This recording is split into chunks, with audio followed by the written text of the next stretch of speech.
Hello, everybody. If anybody's here, I haven't actually checked yet. Welcome to our Don Samuel Appreciation Day.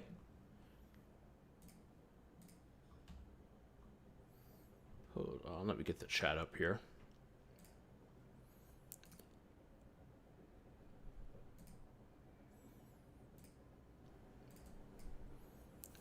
Here we go. Hey, Kat. Lexi. Is Alicia Andrews still cooked? That's what I've been hearing from the people I've talked to. Lexi. Is Alicia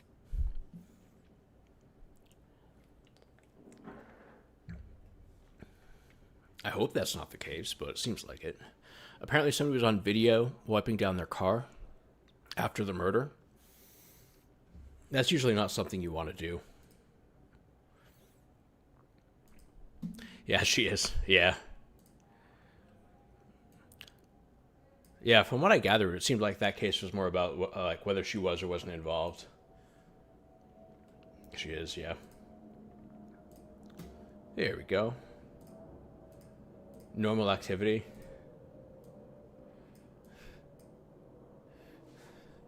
Where am I?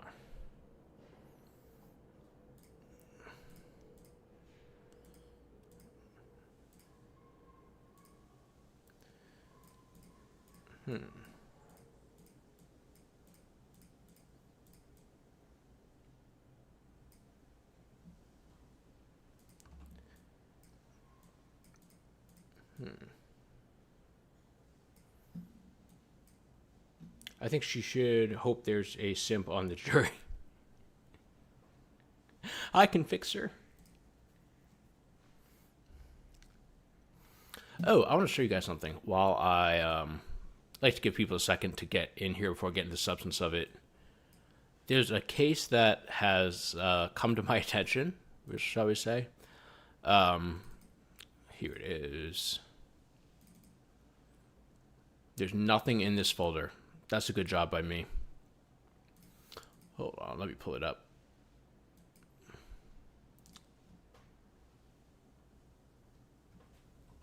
Oh, I just got... That's really funny.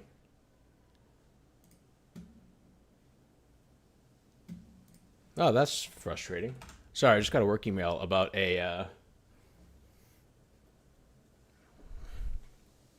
case that I might work on. Yeah, let's use this one. I actually specifically have permission to talk about this case, irrespective of whether I end up working on it. Here we go. So I'm just going to give a quick preview of this before we get into the substance of the Don Samuel. I'm going to simp for Don Samuel, actually.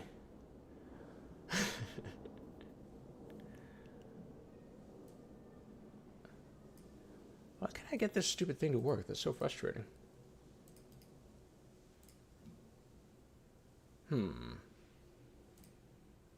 Does this work?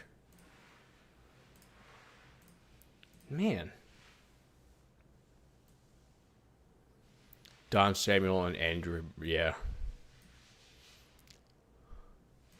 This is so irritating. There's like one window in OBS that I can't get to work. That I can't get to format the way I want it to. Like all the other ones format in one way, and then this one formats a different way. I'm sure that's very interesting for everybody, but... Man, that's frustrating. Oh, it's because I have it on lock. That's what that little lock icon means. I'm such a smart guy. You guys know that. Okay, there we go. That's a little better.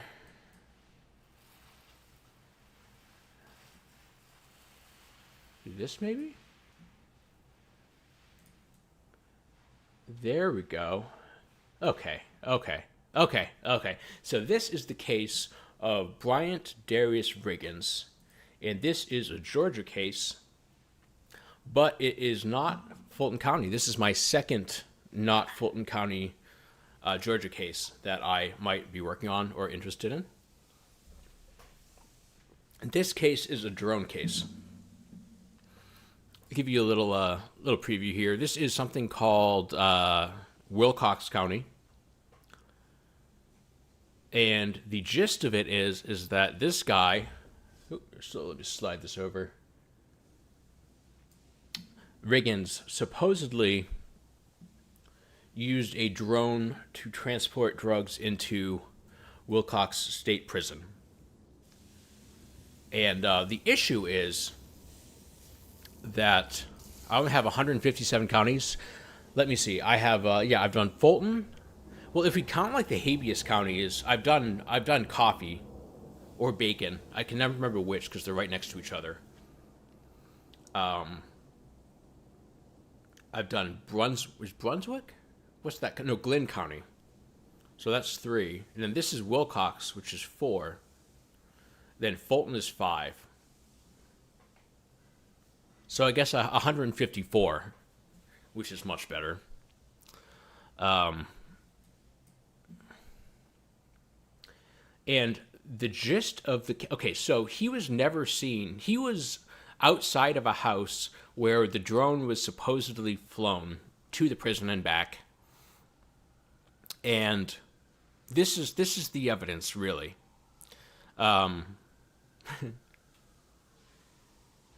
So the police, the basis for the stop of the car that he was in, they saw there are counties called Coffee and Bacon. Yes, they are right next to each other, which is my favorite Georgia fact. He was in a car outside of a house from which the drone was flown. And the police said that they'd had drones fly from this house repeatedly, like going back into the past over and over again. And the reason they were suspicious of his car was because it was the first time they'd seen his car. Now, I know what you're thinking. That's fucking stupid, because that doesn't make any sense. Because if something's happened 100 times and you're trying to find the thing, the people who've done this thing 100 times, it's not the person you've never seen before. And there's an officer who specifically testifies that they know what cars are associated with that house, and they've seen cars outside of that house before, and that he had never seen this car before. So what they used as like inculpatory evidence is actually exculpatory, because it means he wasn't there the other 99 times that the thing had happened. So that is the gist of that case. The second thing, the actual more concerning thing, I probably should have led with this. Ooh, this is my TV. Is, I need to make myself wider. Here we go. He did not have a lawyer for this trial. So originally, he had a lawyer for this hearing that we're looking at here. I can't remember the guy's name, Hart or something.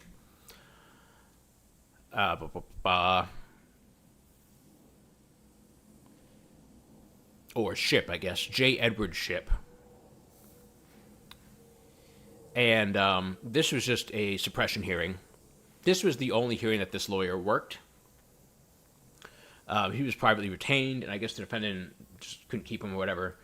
And so they went their separate ways, and he asked for a lawyer to be appointed. Asked the lawyer to be appointed, and the judge said no, and said that he was playing games or something to that effect, and refused to appoint him an attorney. So he actually was forced to self-represent in a...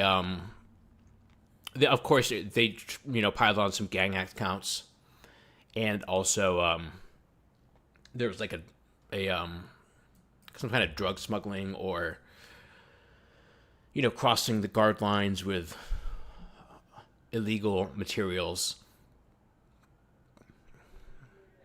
into a prison. So he got 30 years. He was sentenced consecutively for being outside of a house where a drone was supposedly flown into a prison. Didn't have an attorney. The evidence against him makes it sound like he didn't do it. And so the transcripts are due in approximately 11 days or 12 days. Let me see here. 7, 8, Monday the 10th is when the trial transcripts will be released, or all the preceding transcripts will be released for the new trial, motion for new trial hearing. And that's set for, I think, December. So I will be keeping an eye on that. Outside chance I'll be working on that, but probably covering. We'll see. He does have an attorney, so I don't think I'll have to work on it, but we will see. I'd like to work on it. It'd be fun. But I'd obviously have to pro hawk it and everything. Let me post that.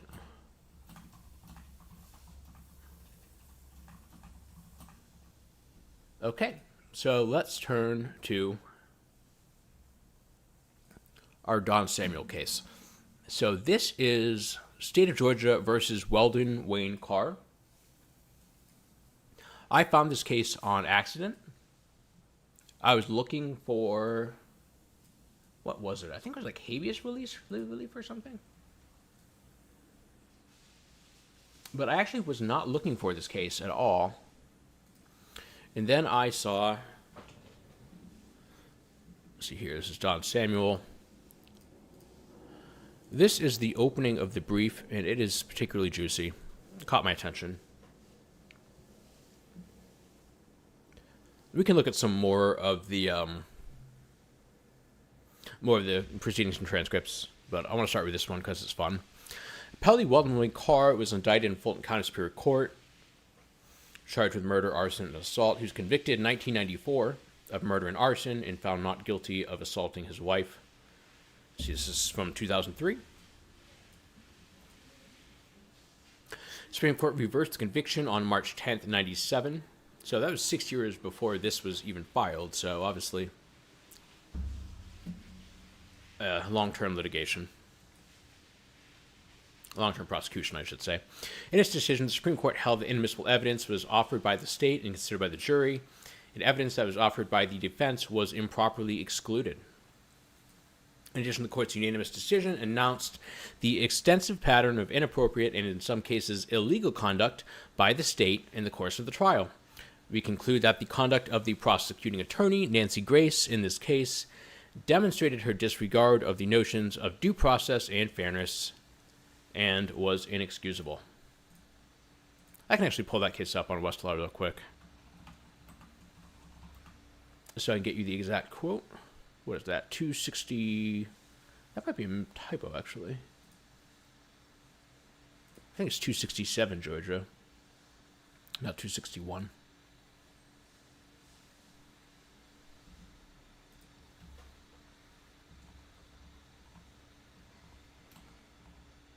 Yeah. Let me just download this and I'll show it to you. Here we go. Kind of a long file. 15 pages long. Here we go. See if there are any familiar names. Actually, no, there are a few.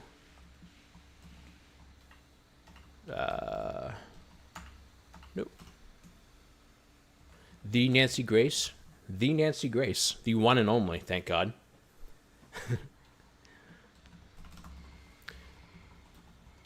So you know how Nancy Grace always talks about her, like, 100% conviction rate? While that, like, might technically be true, like, some of them, like, retroactively then get voided, so, get vacated. Secretly hoping she shows up here tonight. Well, it's in direct sunlight, so she might not be able to.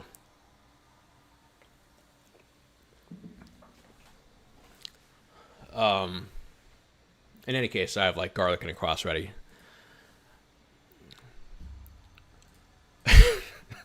That was probably too mean.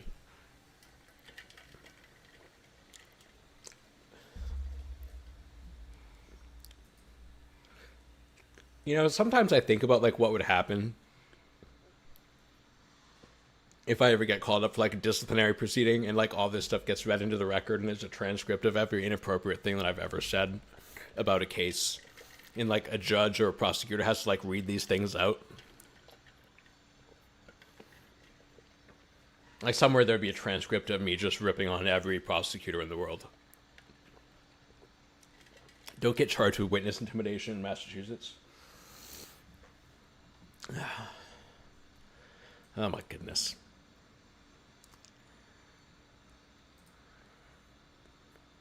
It's going to be kind of like that. What was that? The opinion in the Drake, in the order dismissing the Drake lawsuit, where the judge said, what was it? I don't think lyrics saying that you're a ball boy, go fetch Gatorade or something reflects an intent to accurately report the facts.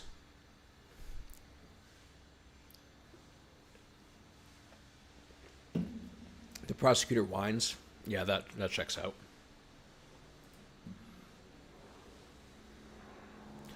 Oh, there's actually an appearance from a couple of people. McBurney is mentioned in this case, not for bad stuff. He just worked on it. And also Sean LaGrua, who's on the Georgia Supreme Court now, also worked on this case. I think there's one more that I'm forgetting. But there are quite a few big names that were involved in this case. It was a big deal at the time. But, okay, back to the motion. On October 25th, 2001, or 4.5 years after reversal, and over 8 years after the fire, the state announced for the record that it would be prepared to retry the defendant in early 2002, approximately 5 years after the reversal. This being from 2003, I'm guessing that didn't happen. Within moments of learning of the state's intention to retry the case, Carr announced that he would move immediately to dismiss because of the violation of his constitutional right to a speedy trial. Facts in the trial court consist primarily of a set of 71 stipulations. Interesting. After considering the stipulation and arguments of counsel, the trial court granted the motion to dismiss. Not the most common thing, dismissal for a speedy trial, so I guess the courts were upset. The fire that caused the death of Patricia Carr occurred in April of 93. The trial was held in the spring of 94. The Supreme Court reversed in 97. For over 4 years thereafter, the state made repeated assurances to Superior Court judges that the state was endeavoring to hire a new arson expert and that the decision whether to proceed with the retrial had not yet been made. The state stipulated in court that weekly meetings were conducted in the DA's office during which the progress or lack thereof... I love this little... No, not you. Or lack thereof of this case was discussed. In fact, no expert was hired by the state until summer of 2001. So they lied to the Superior Court repeatedly. Later that year, the state announced for the first time that it would seek to retry Carr in early 2002. He filed a motion to dismiss. The trial court set the matter for hearing in March of 2003. These facts, therefore, are undisputed. Between the date the DA's office first told the defense in the Superior Court that it would hire a new expert and then decide whether to retry the case, and the date that the DA actually hired the expert, 4 years elapsed. That's a long time. Between the time of this court's reversal of the conviction and the date the decision was announced by the state that it intended to retry the case, there were 221 I love this guy. Weekly senior staff meetings during which the prosecutors discussed the case and decided not to announce that they were ready to proceed. I love that he counted the weeks. He didn't say approximately 200 or even approximately 220. He counted the weekly meetings just for effect. Between the date of the reversal and the date that the state said it would be ready to retry the case, approximately 5 years had elapsed. It has now been 6 years and 80 months since this court reversed the conviction. 10 years and 7 months have elapsed since the date of the fire.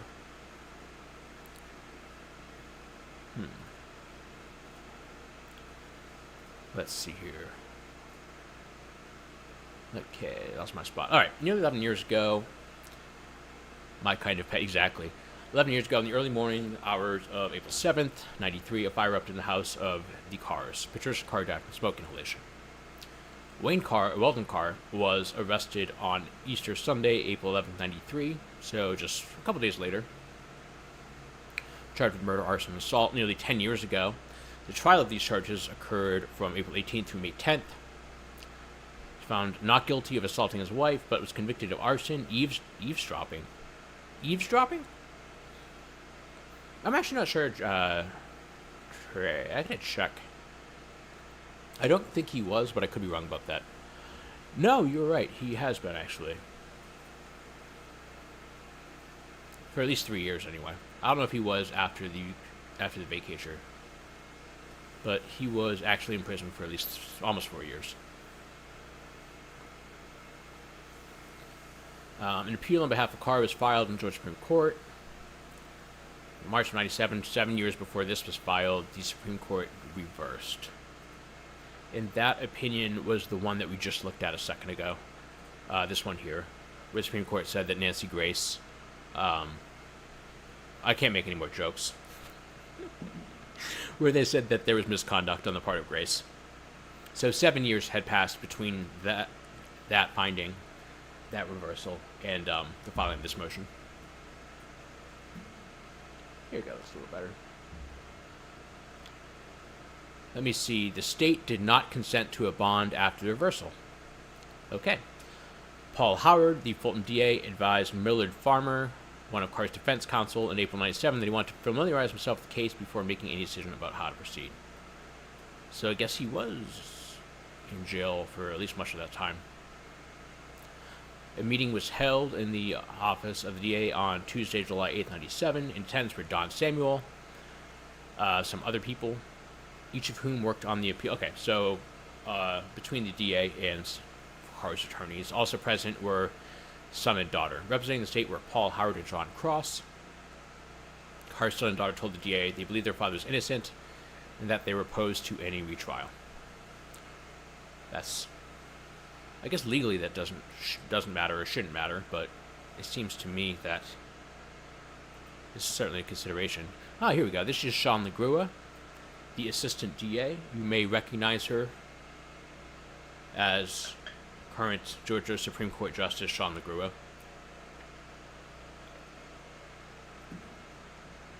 She is very pro-prosecution in the opinions that I've looked at. She was, I think, one of two dissents in the Darren Mills case. No, not Darren Mills. What case was that? There's a case we covered on here. Which one was it? Let me look at my list. Not Cash Out. He was quite guilty.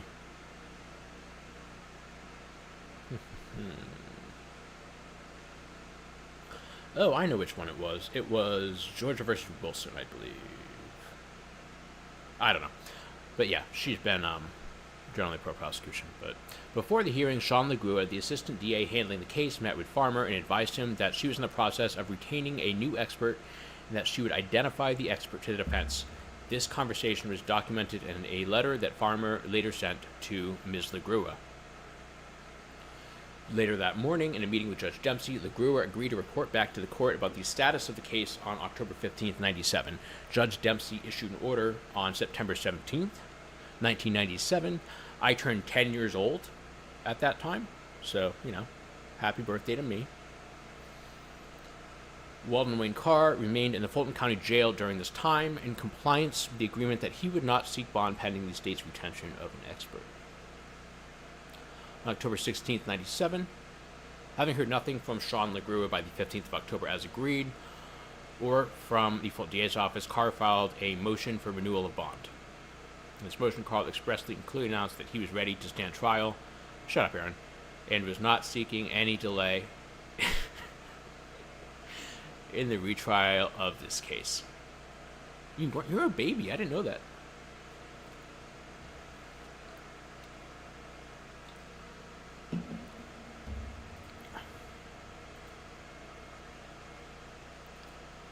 Man, I'll tell you, I had an I'm old moment where I distinctly remember this. It was like the first, I'll say client, I'm not technically a client, but person that may be a client was roughly my age, but he was like younger than me. And he's been in prison for like 19 years. Born in December of 97. Okay. He's been in prison for 19 years, and he's younger than me. And he was like 19 or 18 or 19 when he went to prison. And he's younger than me. Like, what? That's messed up. I'm old. Oh my god, and he has a better signature and handwriting than me too. It's really upsetting. I don't like this guy at all. I thought about not representing him just because of that. How offensive that was to me, but Disgusting. Oh, here we go. Here's the second name.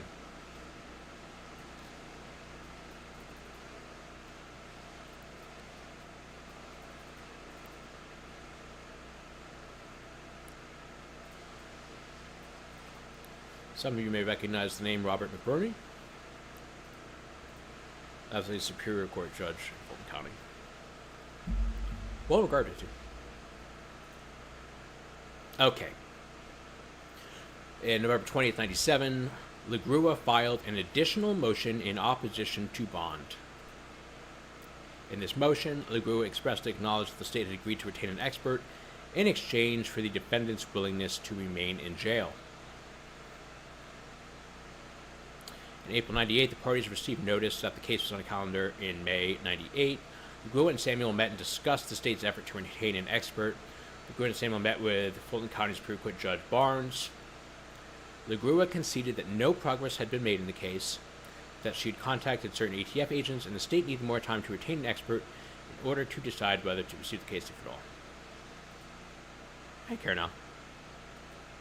That meeting, Judge Barnes agreed to lift certain restriction on Carr's bond. In the summer, In the summer of '99, Sean LaGrua left the Fulton County DA's office, I assume to become a judge, despite the fact that she just engaged in misconduct. Plausibly, not definitively. In the summer of '99, the Carr case was assigned to Assistant DA Joe Burby. Burby did not endeavor to hire an expert and did not do any work preparing the Carr case for trial because he thought experts had been contacted and he was waiting for a report. In May 2000, Burby left the DA's office and the case was assigned to Judge McBurney. Between the summer of '97 and the time that the motion to dismiss was heard in the lower court, the Fulton County DA's office had weekly meetings with the supervisory staff. These meetings, there was no claim by any member of the DA's staff that the defense was the cause of any delay or that there were any ongoing negotiations. Rather, the senior staff reported to the DA that we're looking at it, we're hiring an expert, the case is moving on, we're working on it. Carr sold the house where the fire had occurred in August of '97. The fire scene had been preserved intact between April of '93 and the end of August '97, a 4-year, 4-month span of time. Conviction had been reversed in March of '97. Judge McBurney, the then ADA, who was assigned to handle the case in May 2000, reviewed the file, met with McKenzie, an attorney for the defense, specializing in cases involving fire, as well as Steve Sprouse, director of the arson unit for the state of Georgia, and the chief Georgia law enforcement officer responsible for the crime of arson. That's kind of a cool job title. What's your job? Just arson. Just all arson. McBurney acknowledged the conversation with Samuel McKenzie that he knew the state had agreed to hire a new expert and that if that expert found no evidence of arson, the case would likely be dismissed. By the way, like most arson science is junk science. A lot of it's been debunked at this point. There are a few chemical reactions that happen at certain temperatures that can you can prove the temperature at which certain fires burned, and you can prove the presence of accelerants that way. But aside from actual chemical reactions and things like that, almost all of it's junk science. There used to be things like scorch marks. Arson investigators would look at scorch marks or this is like an ink blot test. You'd look at the color of the flames, and they'd say, "Oh, this is how the fire happened," or "That's how the fire happened." There's also, they called it spider webbing glass or something like that, where if glass, when glass heats up rapidly or cools rapidly, if you spray a window that's been subjected to fire with a fire hose, it'll crack. And they would look at the spider webbing glass and say, "Oh, this is arson," or "Oh, this isn't arson." But that's also just not a thing. There's an execution in Texas. It's one of the more famous cases where they think that an innocent person was put to death. I can't remember the guy's name. He had 3 names. Well, everyone has 3 names, but he went by 3 names. And I think it's widely considered that he was not guilty at this point. But he was prosecuted on the basis of junk science like that.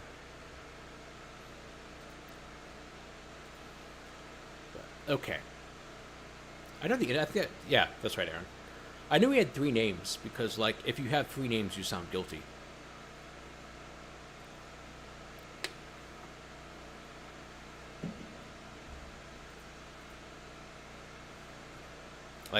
Like when O.J. Simpson became when he got prosecuted, all of a sudden he was like Orenthal James Simpson. He was just O.J. before. You use the middle name if you want to make him sound guilty. Like like Antonio Bernard Sledge. It's not.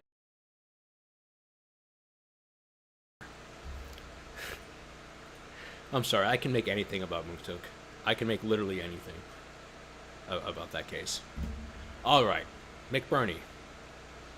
Now, McBurney, if the new not been hired, so the judge set a deadline. If there had not been an expert hired, the case would be dismissed. McBurney resigned from the DA's office at the end of May 2001. Also, I assume to become a judge, although he might have had a job between those things. This is A+ work from the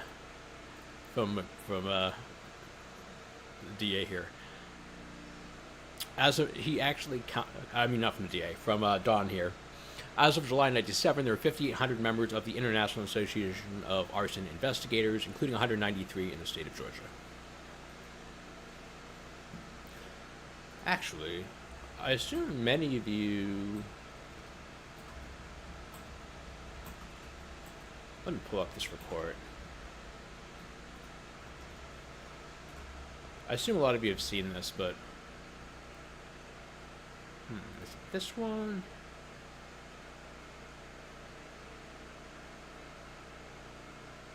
There was a report done by the National Academy of Science on. I'll make sure I have the right one.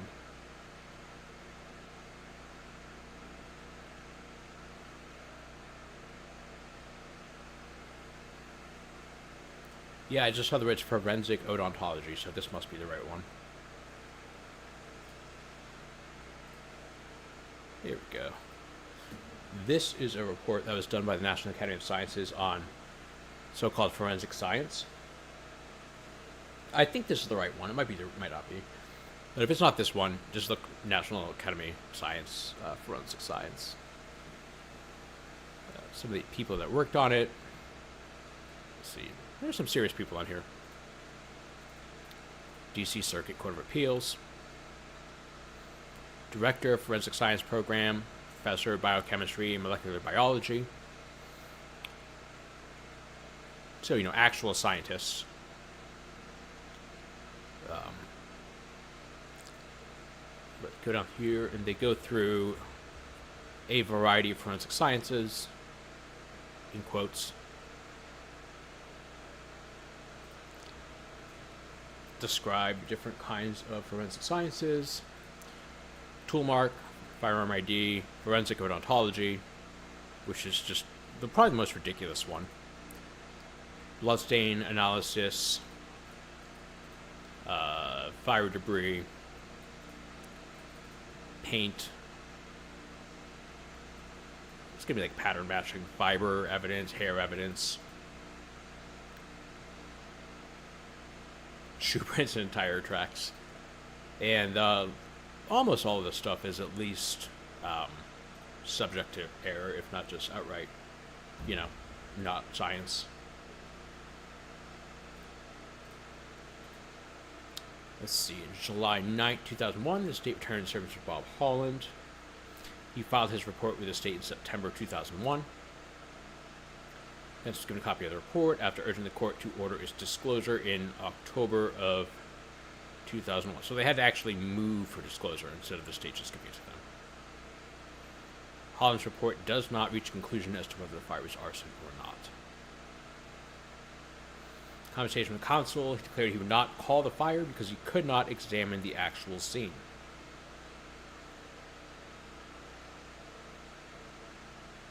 And ultimately, that is where this case goes. That was the... I'm not going to go through the full 23 pages because I'm only like 6 pages in. And I want to get to the other part of this case. But that was why the motion to dismiss on the basis of the untimely prosecution was granted was because the scene had been essentially destroyed just because the state had waited so long to bring the case, and the prosecution's expert witness couldn't give an opinion on the arson. So I want to get to some of the more fun stuff. Here we go. We're going to get to some of the Nancy Grace stuff.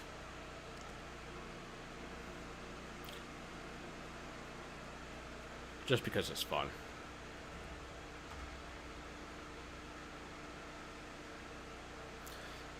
Carr devotes considerable argument in his brief, this will be Don Samuel's brief, on appeal to the topic of prosecutorial misconduct. The alleged misconduct... okay, now. The alleged misconduct of the prosecuting attorney included participation in and facilitation of unauthorized entries into Carr's home, once in person to film a CNN television special featuring the prosecuting attorney, Nancy Grace.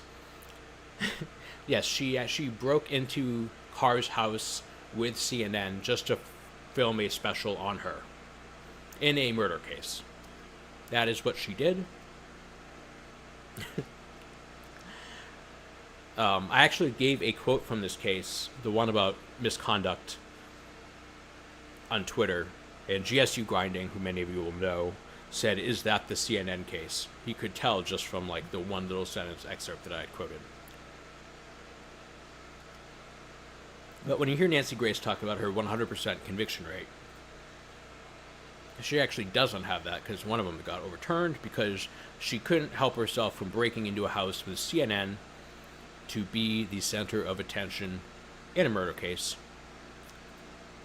Very serious person.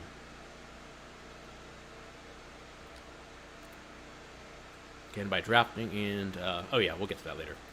Suppressing evidence not supportive of the state's theory of the case, withholding information that two witnesses, Ms. Carr's lover, paramour, and Ms. Carr's best friend, had... You guys are funny. I love that guy. Had entered into a romantic relationship by the time of trial.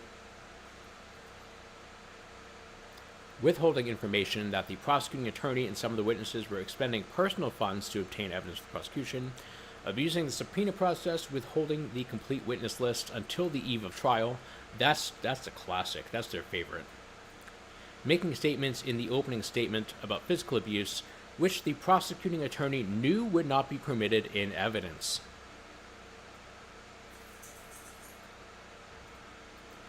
And making improper closing argument in which the prosecuting attorney again made arguments not supported by the evidence and repeatedly vouched for the state's theory of the case by asserting her personal beliefs. The trial court considered many of these same allegations in post-trial proceedings and found that some of the conduct was not misconduct and that the misconduct which did take place did not deny Carr a fair trial.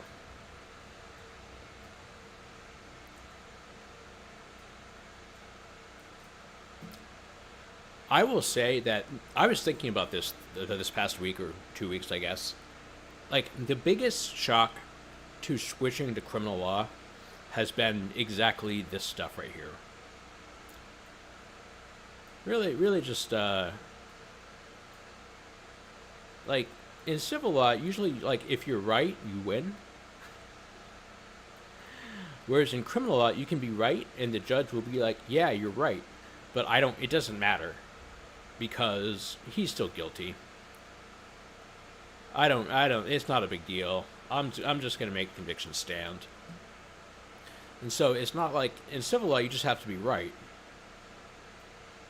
Like, you can't be right about something that completely doesn't matter.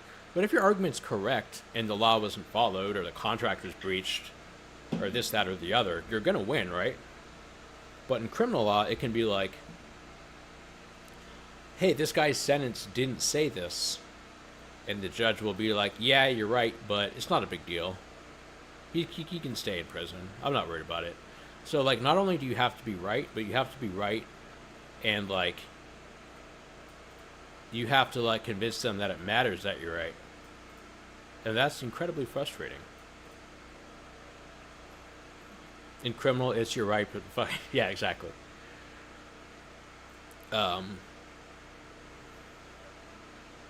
yeah, it's frustrating, especially when it's like it clearly does matter, but like it's not irrelevant. It's just not relevant enough. I'm not thinking about a specific case. I'll talk more about it at some point, but it's incredibly frustrating. And I never see it like the other way around. It never seems to be that way for the prosecution. You know what I mean? Like, you never hear like, oh, he broke the law, but it's not a big deal. Yeah, like technically that's a crime, but I don't think I'm gonna let you charge him with it. It only ever that determination only ever seems to go in one direction.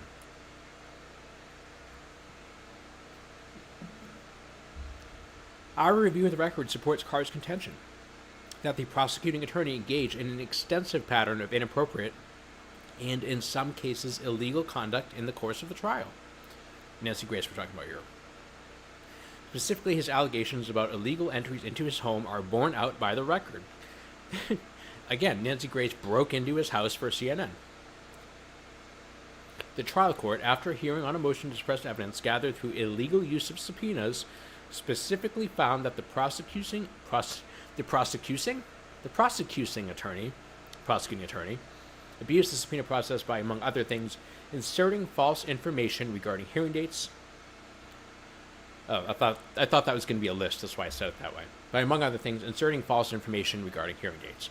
The record shows that the witness list delivered on the eve of the trial contained many names new to the defense.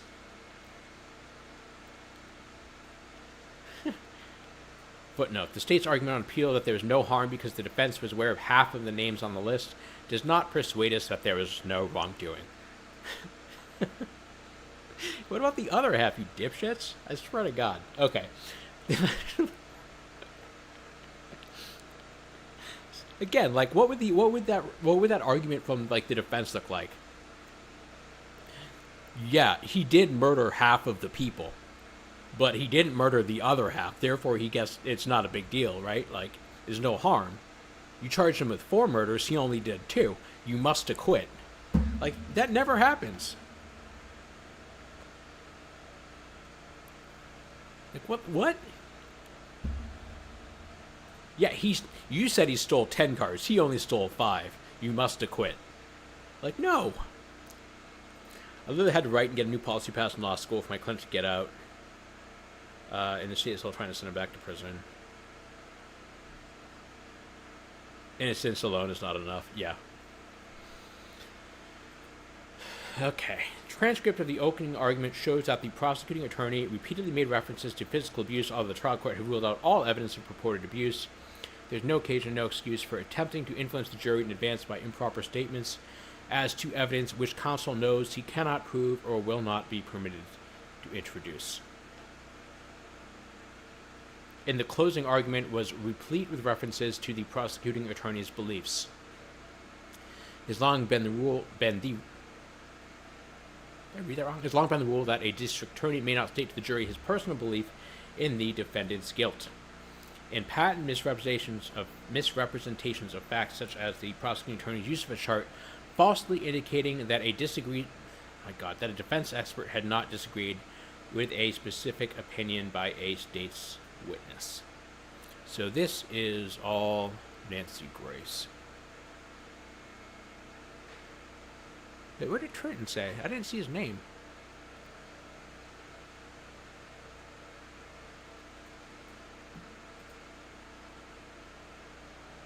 Is he here? No. Oh, that reminds me. I want to show you guys. I'm going to pull this up now so I don't forget to show you. This is Andy Fleischman. Where are you? He had a what is it? A thread? A tweet thread? A thread tweet of one of his cases.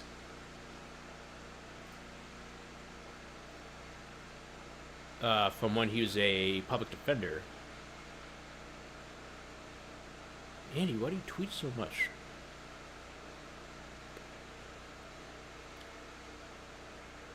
Oh, he did? Oh, that's because I have the wrong chat on. There we go. Oh man, I missed a bunch of. Okay, what trying to say? Did Nancy Grace recently miss? Yeah, this is old stuff. I forget to do that sometimes. There we go. Okay. Yeah, this is older stuff. I found this on accident. I was looking for something. I think it had to do with like habeas relief, some kind of habeas relief research, and this came up randomly, and I saw Nancy's name. Yes, I did forget. I think about that all the time. You should like and subscribe if you here and haven't done that already. If you would, I would appreciate it. Where are you? Yeah, Fleischman had a case with the compensation for wrongful incarceration. He had it originally when he was a PD. What was the guy's name? I would pull it up before. Smash the like and subscribe. I really want to find something like, unique to me for a smash the like and subscribe. Like, I don't know. Charge the like button with an offense they definitely didn't commit, and then insist that they did. Where are you? Man. Oh man, I had just gotten to the right part of his Twitter feed, and then I clicked away and I couldn't get back to it. Where are you? This is frustrating.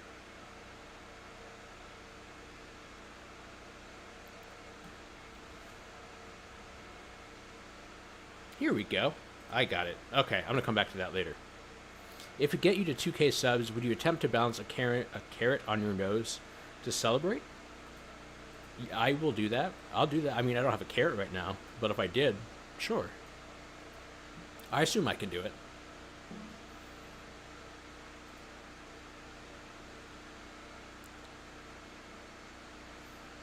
I'm actually going to show it to you right now. No, I'm not. I'm gonna have self-discipline. I'm not going to go full ADHD like I usually do. We conclude that the conduct of the prosecution's case demonstrated her disregard of the notions of due process and fairness and was inexcusable. Again, Nancy Grace.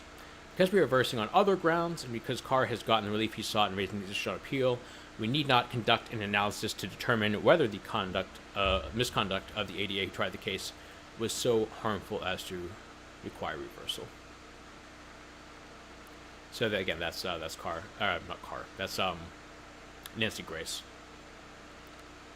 We trust, however, that if this case is to be retried, the prosecuting attorney in the trial court will bear in mind the special responsibility of a prosecuting attorney.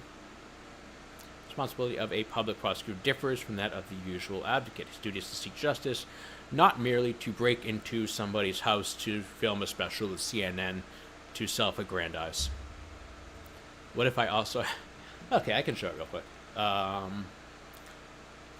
Let me see. Here we go. Let me just switch the screen real quick. This right here. I read this, and I was 97% sure. I kind of gave this away just by what I've already said, but I was almost certain who spoke these words, just because I am so familiar with this person's pattern of speech. This is a prosecutor speaking, and this prosecutor secured the wrongful conviction. Yeah, it definitely is.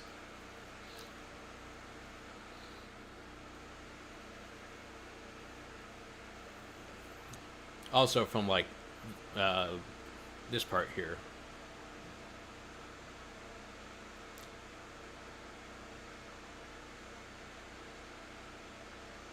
No arm twisting required. Yeah, how big is the carrot? I don't have the carrot yet. If it's over like 100 pounds, though, it might crush me. So I gotta cap it at something. Love it. I'm late. But yeah, you can.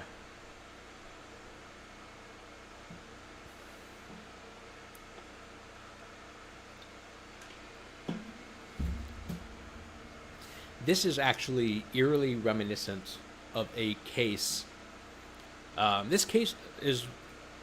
I've talked about this one before, and I'm going to get back to. Actually, let me finish the Nancy Grace one, because that's almost done, and then we can jump to this other stuff. So yeah, basically the court said.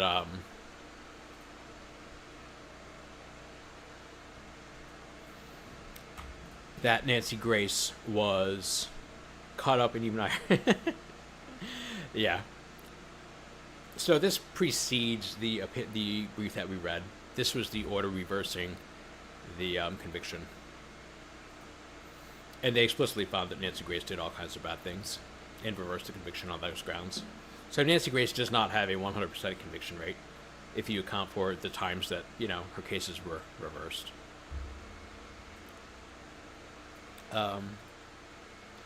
Okay, let me show you. Actually, let me just open up.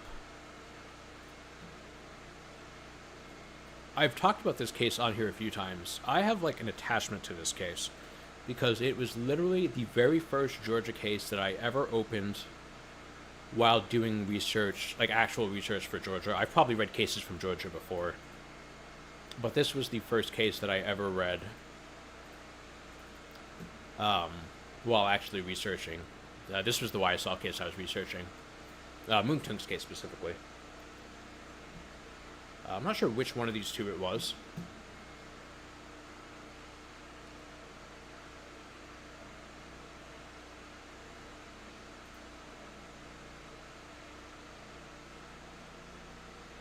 So this is a love case. And the murder happened in, I think it was 2002. Almost exactly 23 years ago. Oh yeah, you can be a member. I forgot about that. I actually got my first ever like monetization payment. It's kind of cool.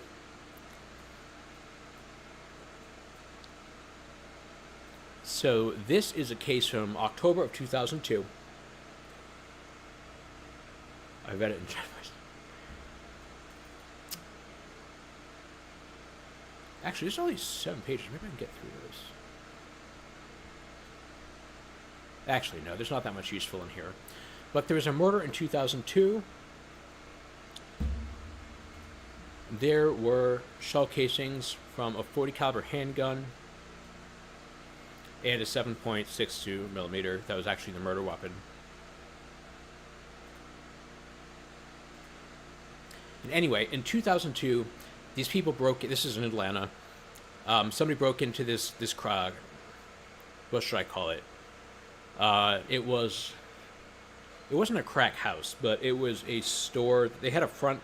They had a store that was a front, and they were cooking crack in the back. There were these 3 brothers that were or a brother and 2 cousins that cooked crack in the back, and 2 people broke into the place.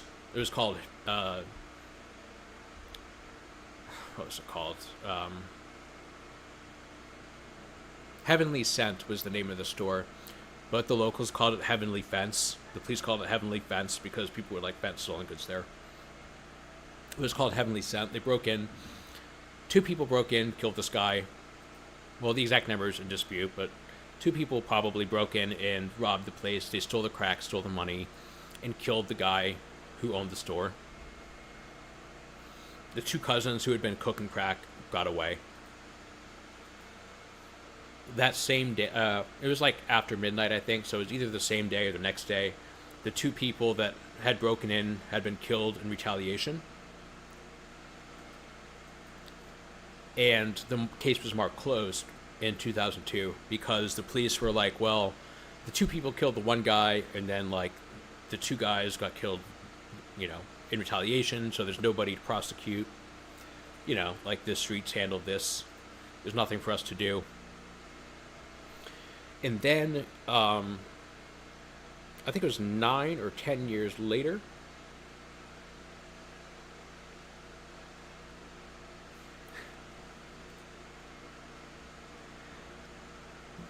I can't even get it. I'm just scrolling through this and thinking about, like, they're not even touching on how stupid some of this stuff is. But roughly 10 years later, there was a guy named Walter White. No, was this Walter White? No, that's somebody else. There was a guy named Daniel Lee Chapman, who was in federal prison. And he said that he knew who really killed this guy back in 2002. And so the police went back and started reinvestigating this thing from 2002. And they found a bunch of people who had been smoking crack at the time, because it was like, it wasn't the greatest neighborhood in the world. And they got these people who were smoking crack at the time, because it was the middle of the night, and they were up smoking crack, because crack keeps you up. It's not good for much, but it's definitely going to keep you awake. And they got people who were smoking crack, they got little crackheads, to testify that they had seen these 3 guys that Daniel Lee Chapman named as the actual killers.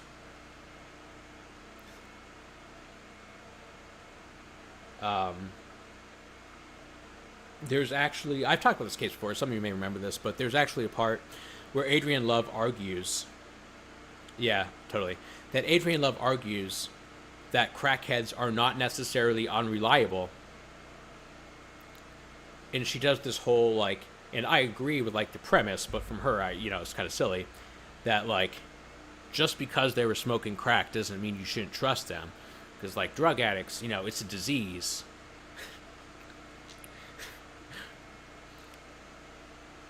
I don't believe that she believes that, but I believe that. But she's actually asking a detective if you can trust crackheads, and they're having a discussion about how reliable crackheads are.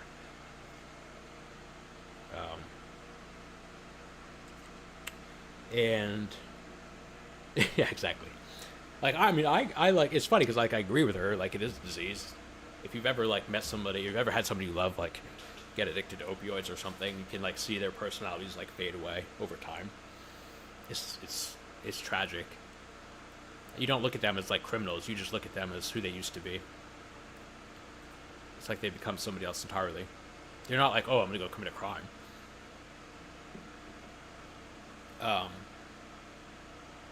But yeah, and okay, so back to what I was talking about, the 40 cal. Vague and ambiguous just got this part. Let me show you the transcript. I actually want to do like a long series on this, but there's just so much, I'm not even sure how to approach it. But let me see if I have the, here we go, 40 cal. It always seems to be 40 cal.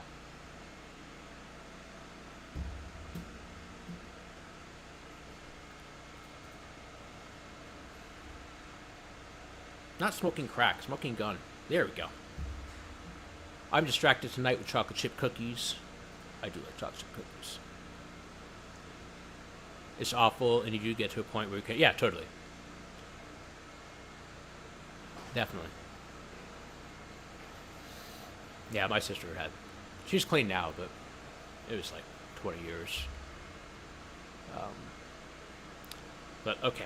This is another 40 caliber case. I think it's from like the same year as the case that Andy was talking about here. I don't know exactly what year it was. The case was 20.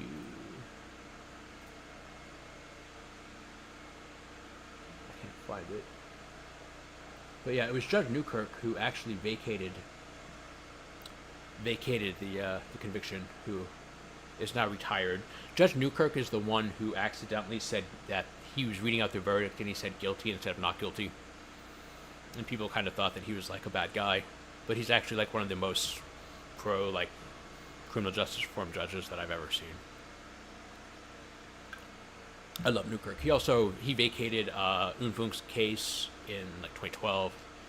He vacated one other case that I can't think of, but he's vacated several major cases, convictions. He's not afraid to do that. I love Newkirk. Retired now. Yeah, it was. I just feel bad for him because it was clearly like, you know, it was a mistake. Like, it was a bad mistake. But it would have been caught one way or the other. It was, it's like that's probably what he's like most famous for now, despite all these like amazing things that he's done for the wrongfully convicted in his career. And now people think of him as the guy that wrongfully convicts people, which is a shame. I feel bad for him for that. It made the not guilty even better. Yeah, I think I tweeted at the time, like, if you're gonna get it wrong, that's the order you want to go in. What you don't want to do is say not guilty. Oh wait, no, fuck that. You're actually going to prison. That's really bad. Guilty, not guilty. Hey, that's not so bad. But okay, so in this, Vegan Vegas knew this, but Love called this gun the literal smoking, not just the proverbial smoking gun. He got the literal one. It was not the murder weapon that they found. Everyone agrees that it was not. So she referred, basically this gun that they did find, I'm not going to give you the full context, it doesn't really matter, but there were 2 of the 3 defendants were found with a gun, a .40 caliber handgun, and there were .40 caliber shell. There's a single .40 caliber shell casing found at the scene. It was planted, but I'm not going to get into that.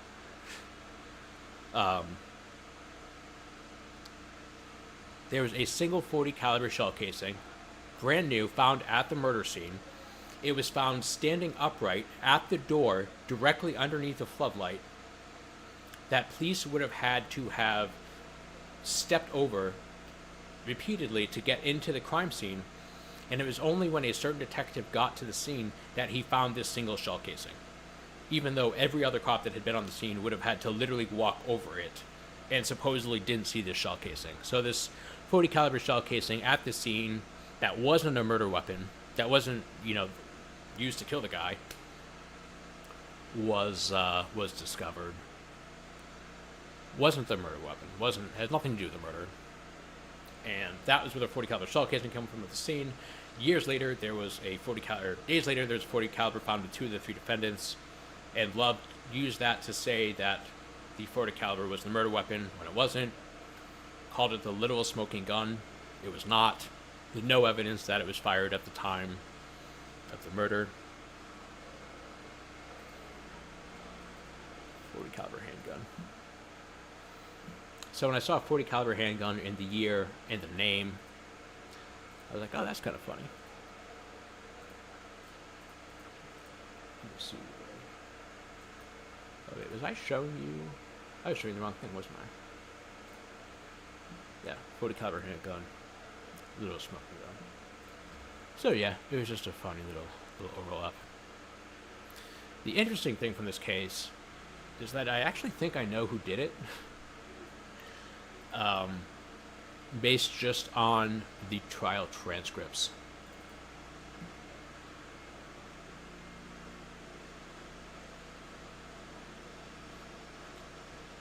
So okay, this is kind of graphic, so if you don't want to, hear graphic stuff, I mean, I'm talking about a murder case, so I guess you won't be surprised by that, but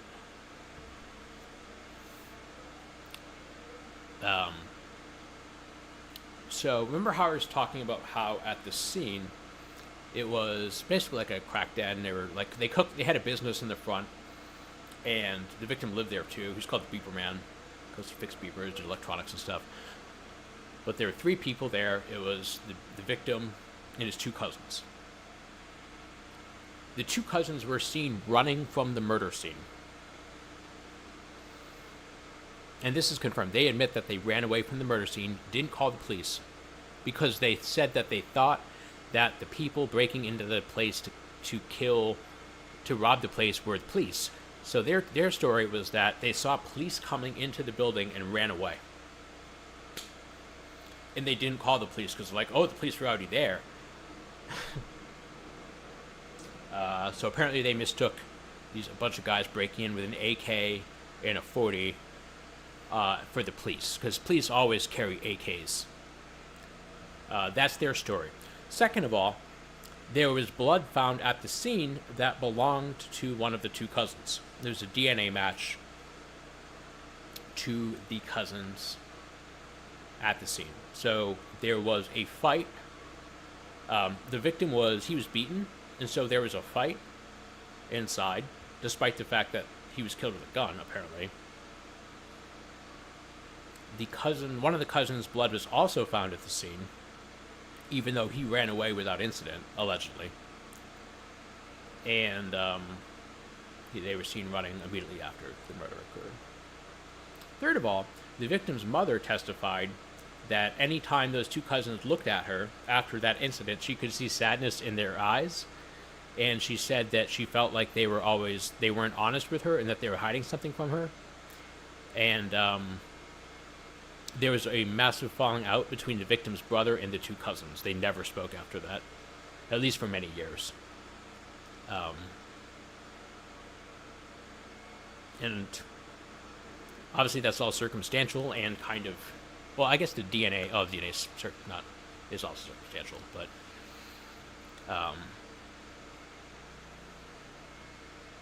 if I have to choose between that stuff and the testimony of crackheads a decade after the fact, I'm going to have a hard time finding beyond a reasonable doubt that there was guilt.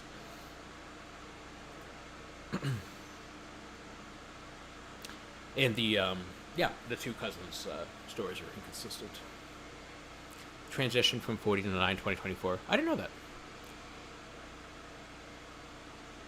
I was wondering why, because there are so many 40s pop up a lot in the Atlanta cases.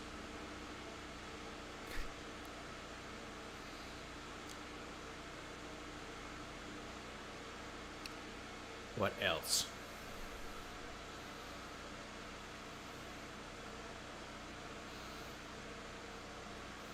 Also, Daniel Chapman. He was the one who got everything started by... I've talked about this before, too. He was the one that got everything started. He was in the feds, and he was, like, trying to get out, or I don't know what he was trying to do, but he was, like, throwing people under the bus, and he's the one that said that 2 of the 3 defendants were involved.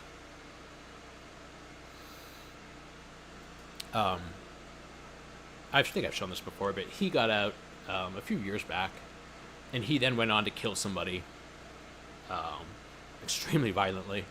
He was found with like hundreds of pounds of marijuana, a bunch of guns. He himself robbed drug dealers. So if there's anybody who is more, he very well could have been involved himself, because that was what he did. He robbed drug dealers. And this case involves robbing a drug dealer, or at least, drug manufacturer. And when he got out, he was found with guns and drugs, and had just killed somebody. And Fulton County celebrated his conviction like they had, done some great thing, even though they're the ones who relied on his testimony to put somebody in prison.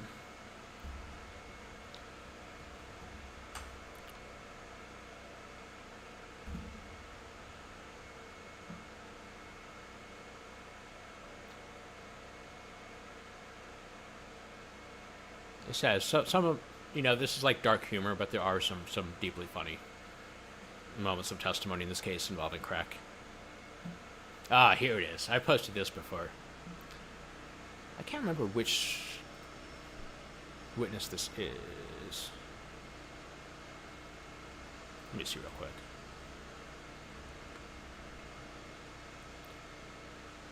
Ms. O'Bannon. I think this is one of the detectives.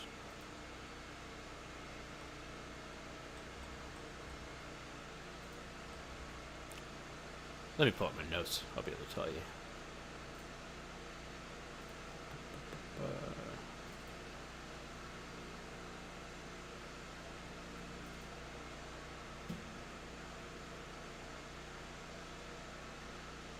Oh yeah, I didn't tell you guys. I forgot the thing. The gun.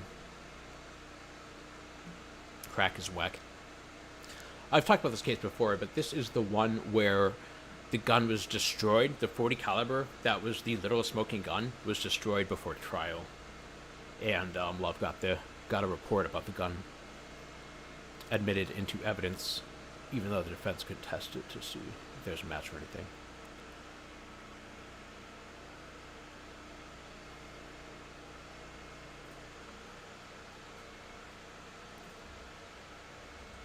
Back up 643, Lawanda O'Bannon.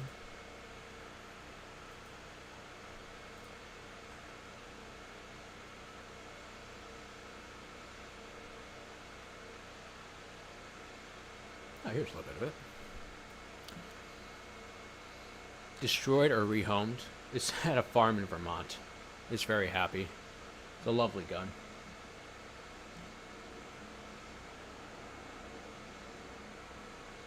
O'Bannon, one of the defense attorneys, moved for mistrial. My position was the state would not be able to make a chain of custody given the fact that the gun had been destroyed.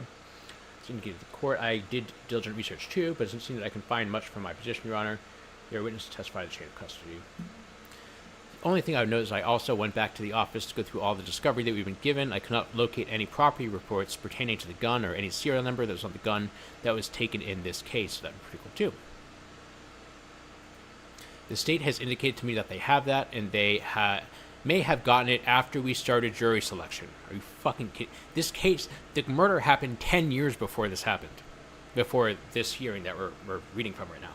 It's been a fucking decade. This isn't like, oh, it's a speedy trial issue. Like, they filed a speedy trial demand, and, we don't have it yet. Like, get the fuck out of here. The serial number of the firearm that the GBI tested was also indicated on the report that the state provided to Ms. O'Bannon when the property was pulled from APD last week.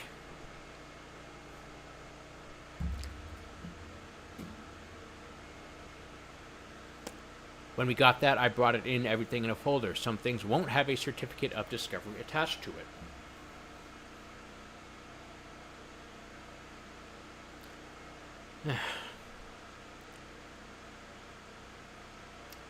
Incredible.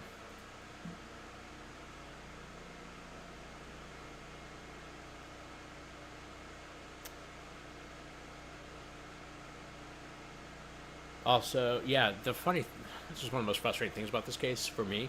It's actually not, but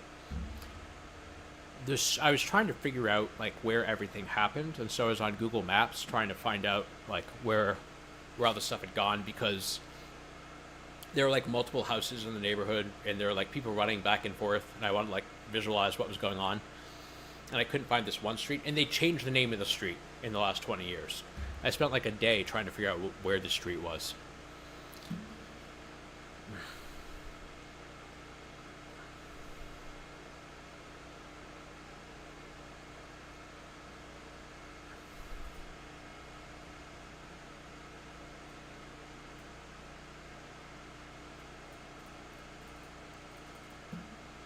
So we have Bojack, we have Walter White, we have James Brown.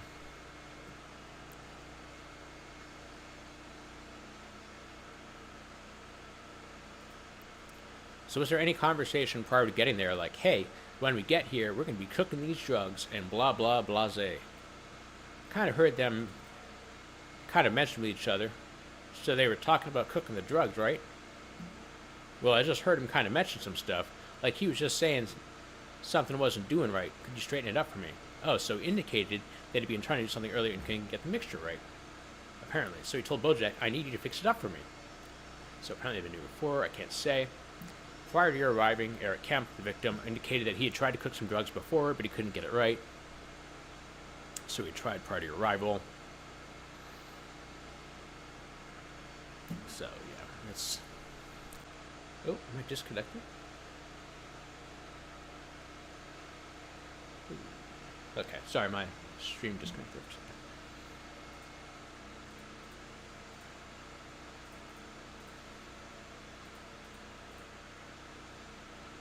Okay, anyway, I'm gonna do like a longer thing on this case, but I don't really know.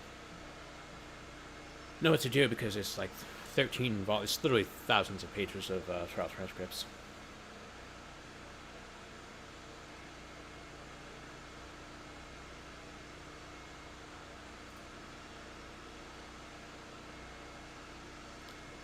This was also a case in which the state introduced prior bad acts or similar transactions involving robberies.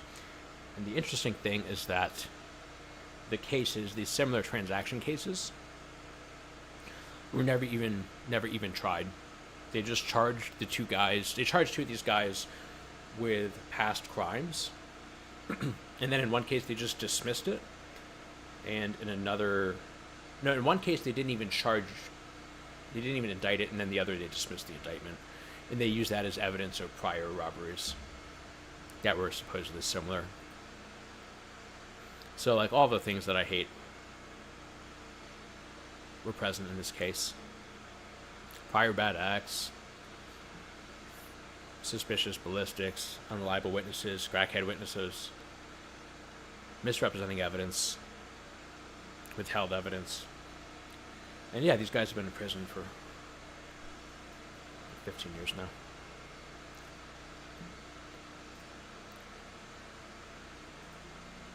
Okay, well, let's get back to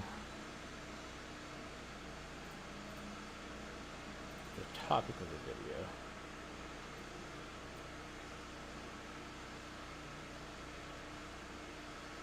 Dude, where are you?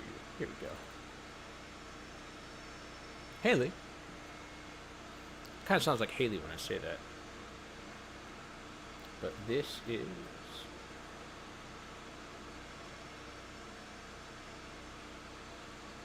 I'm going to close some of these tabs so I don't get made fun of again.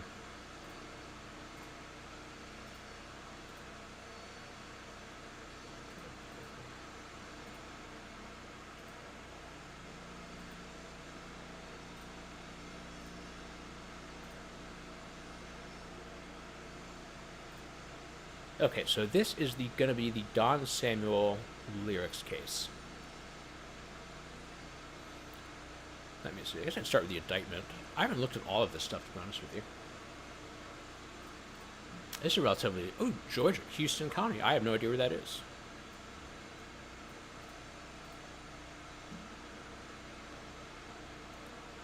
You know, I usually read these names because I'm convinced that some of them are fake. This is my conspiracy theory that I have absolutely no evidence for. I'm like, they're making these names up. So I always like read these names thinking that I'm going to find like a duplicate or something. I never have because it's not real, but one of these days. So it's a malice murder case, July 2019. It's like a gun murder, felony murder, ag assault.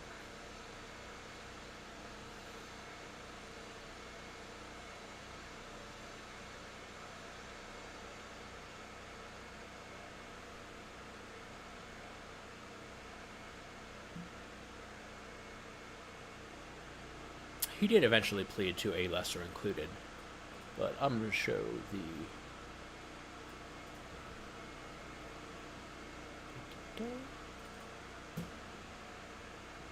this case right here. I couldn't get the video from the oral argument. It's like one or two sessions too far back. Like, you can get video up until like the one right after this.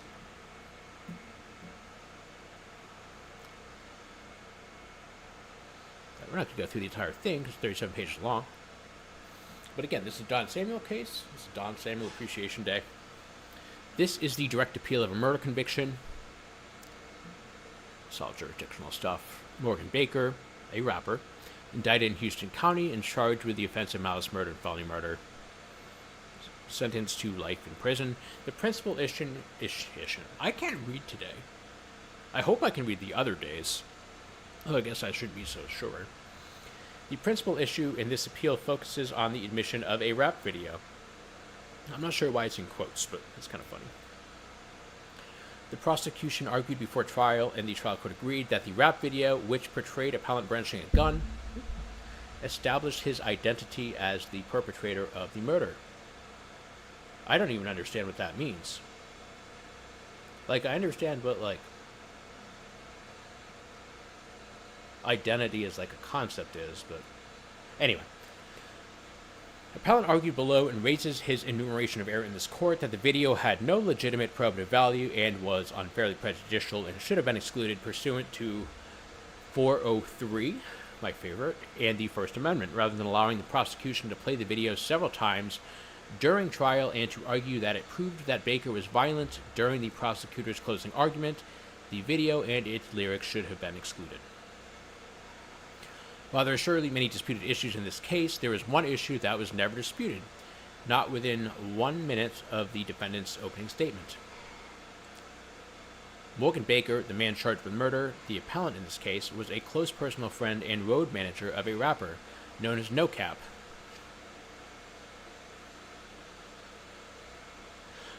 Okay. And Morgan Baker traveled with No Cap as part of his entourage when he performed.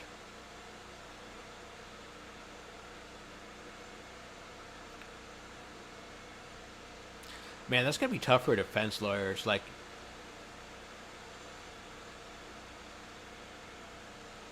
you have to argue that your client is capping when his name is No Cap.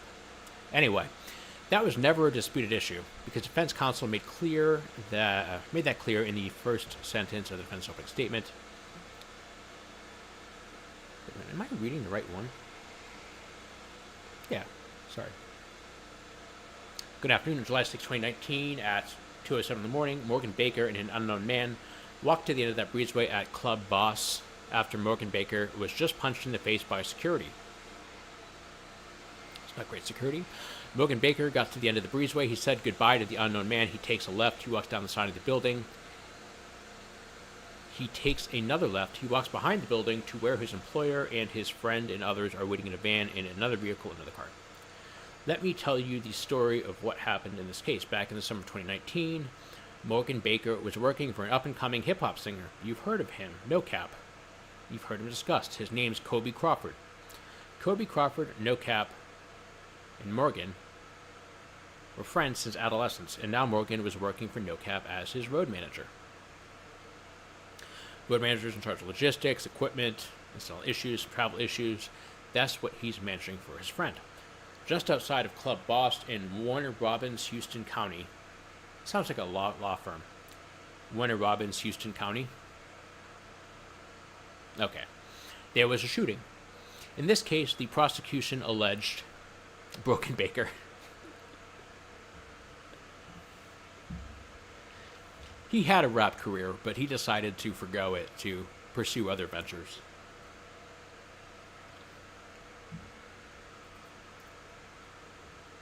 Yeah, I agree. In this case, the prosecution alleged the perpetrator was Morgan Baker, member of the entourage of the rapper who was performing at the club. The defendant acknowledged that he was there. That was never a disputed issue. It was made perfectly clear. Yeah, he was there.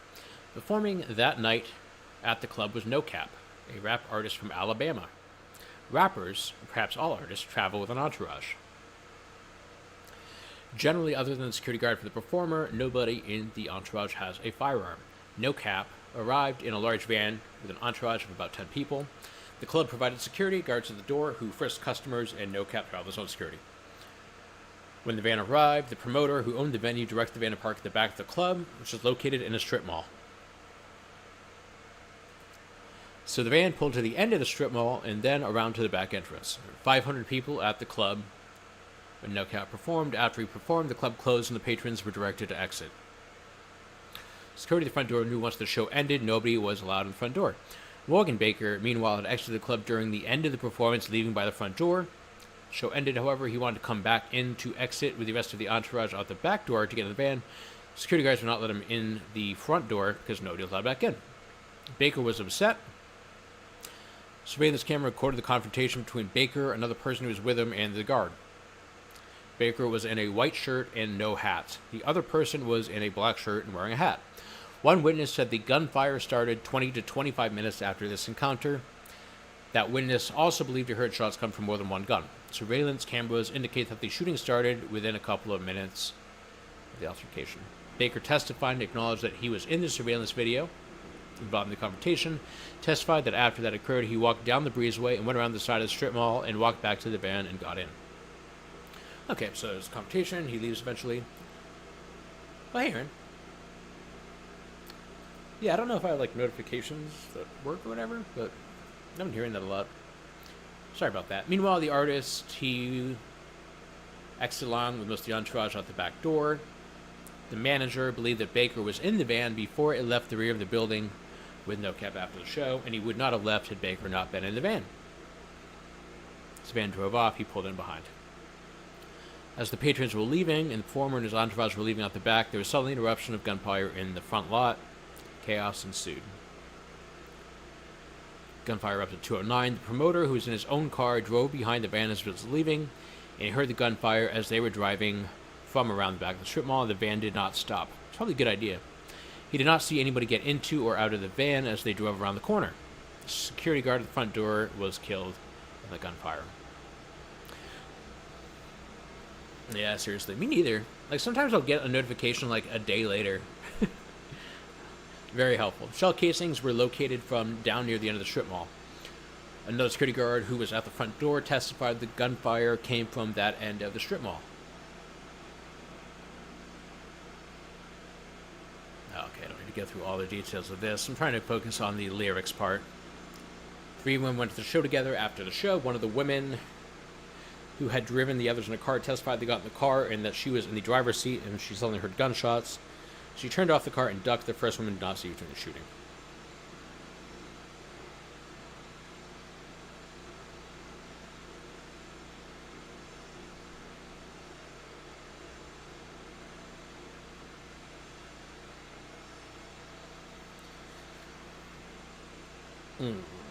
Let me see.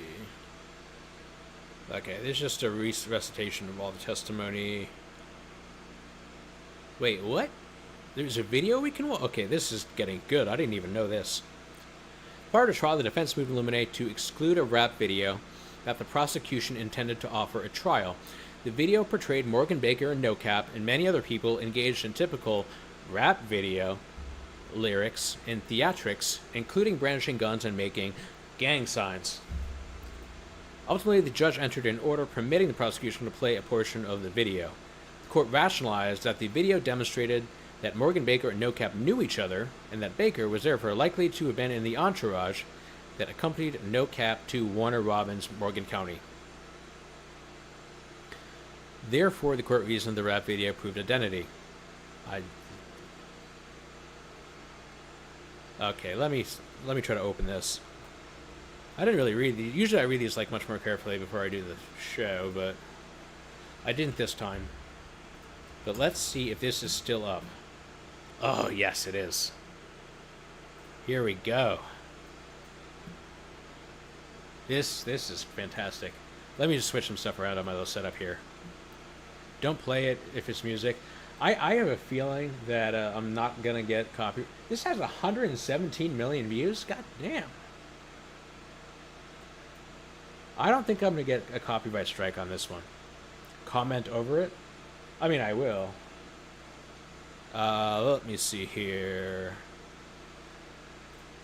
This is No Cap's Ghetto Angels. Let me make sure. Ghetto Angels came out 6 years ago. Dan, you guys know No Cap? I'm not familiar. Maybe I should rap over it.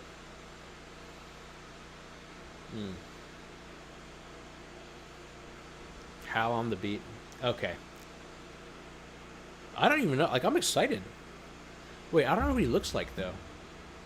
Maybe I can find a picture of Morgan Baker first. And then we'll know who we're looking for.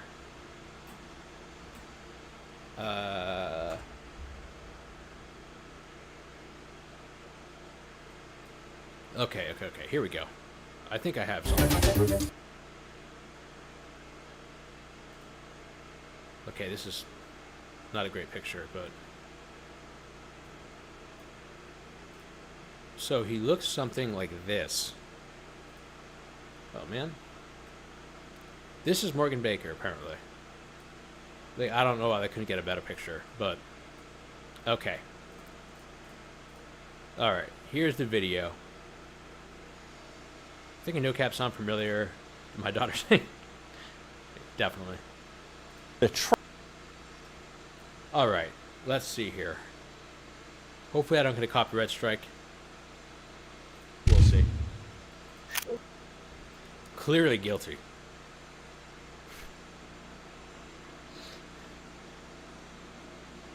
Dre? You can't be Dre Beats. That's just a T away from being Dre Beats.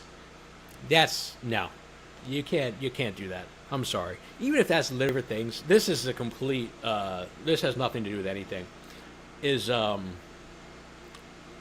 auto-generated YouTube lyrics over any kind of like not great rap video. Like if you ever watch like the XXL, the freshman ciphers and turn the lyrics on, it's incredible. You'll get some funny stuff. Like there's the year Designer was on the cipher, and it kept saying like, I'm going to the moon, hey.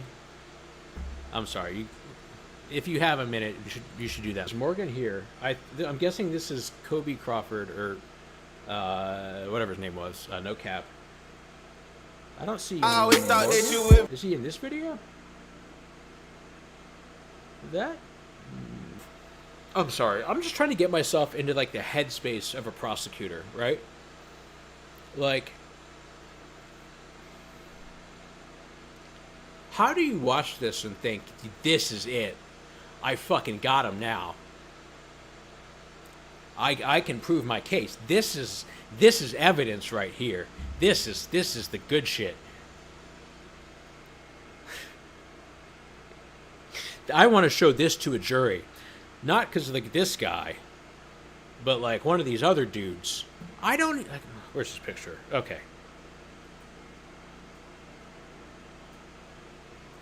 Hold on. Let me see. This guy. So he has like... It's kind of hard to tell. Maybe I can actually get like his actual... I can get you a better picture than this. Hold on a second. Georgia...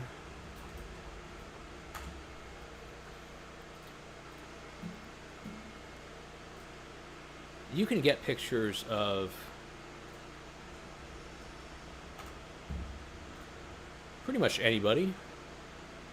Jesus Christ.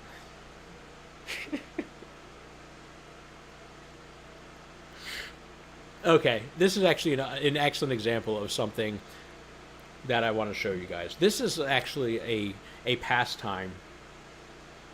This is one of my favorite things to do. And this is from like a year ago. When was this taken? Incarceration. So this was probably taken like earlier this year. But okay, this is a thing that I do. I'm going to share. This is a thing that I do with Kat. This is one of my favorite things to do. Georgia doesn't understand how these height tapes work. So look.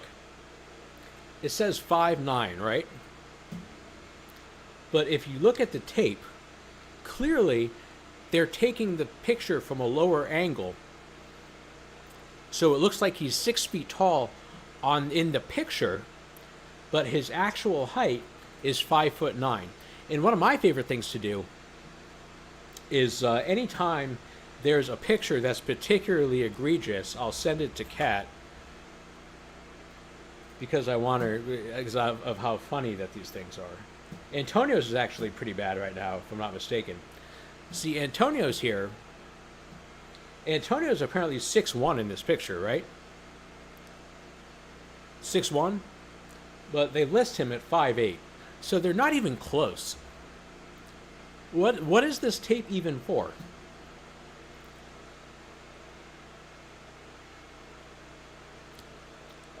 And it's like all of them are like this. Okay, let's see if I can find it. What was another good one? I think Darren's was good. Let me see.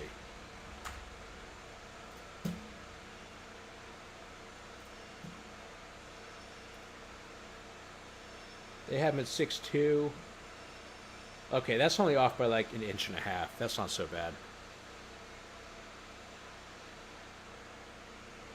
That's actually not so bad. Let's do another one. Let's look at Garlington.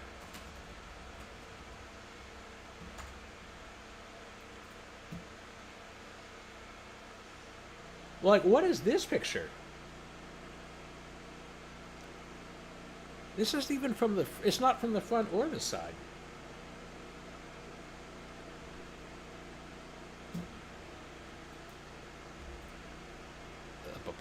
Who else?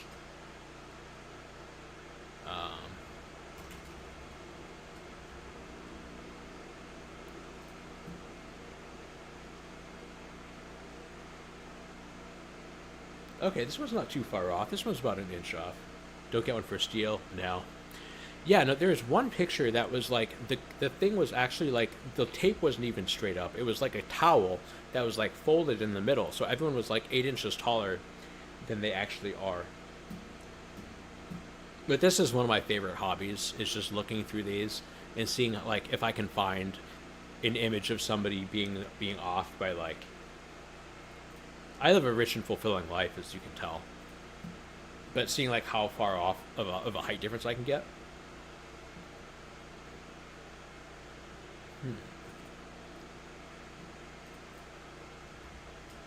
Oop.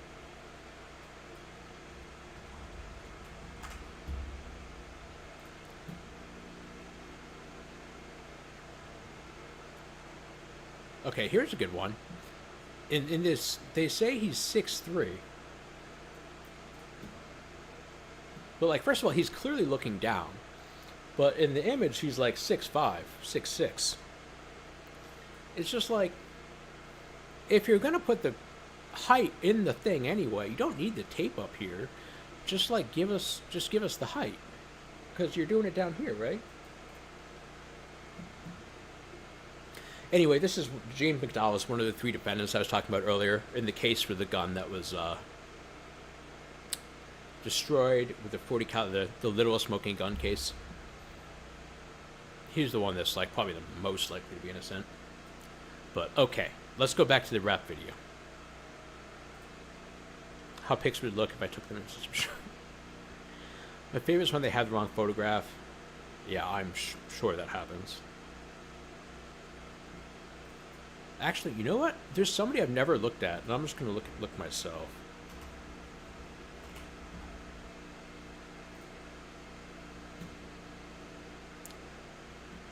This isn't even the right guy.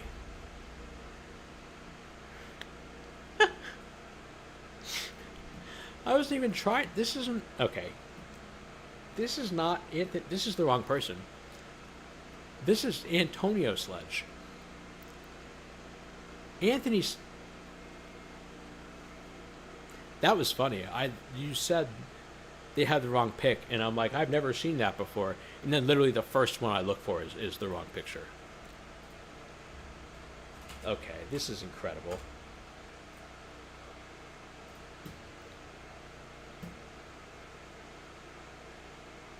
Who do they think this is? Is this going to be... This one's right.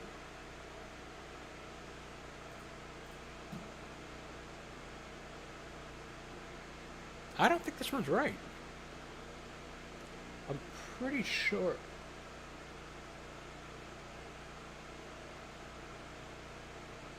You know what? I don't have time to do this right now. I'm just going to get mad. I can't do this again. We're going back to no cap. You know, stop having extendos on rap videos, okay? Like, come on, man. Like scars on cheeks. Yeah. Reminds me, I was at a birthday party this weekend, and there were these kids there. They're like 8 or 10, and they're calling me like, you're such... They were making fun of me for being a nerd, because I have very vicious relatives. And they were like trying to use like slang on me. Like, oh, you don't know what these things are. Blah, blah, blah. And I had to like let them know. That like I know more slang than they do. But then I also went the other way and I started using words wrong. I'd be like, oh man, this food's super Riz. And they're like, ew, gross. Okay, what's next line?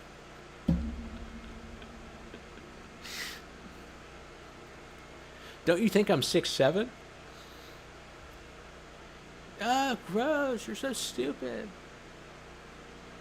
I'm like officially entering like the...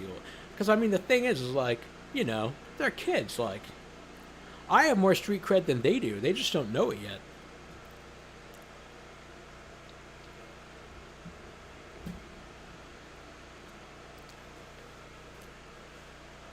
Oh man, it's so fun to mess with kids. Guys didn't do the assignment, first of all, because they're supposed to be singing along, but they only learned like the first line. After the first line, they're just like, "It's my dog."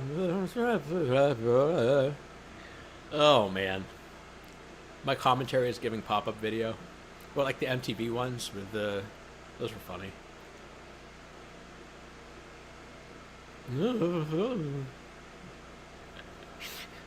He needs a better entourage for multiple reasons.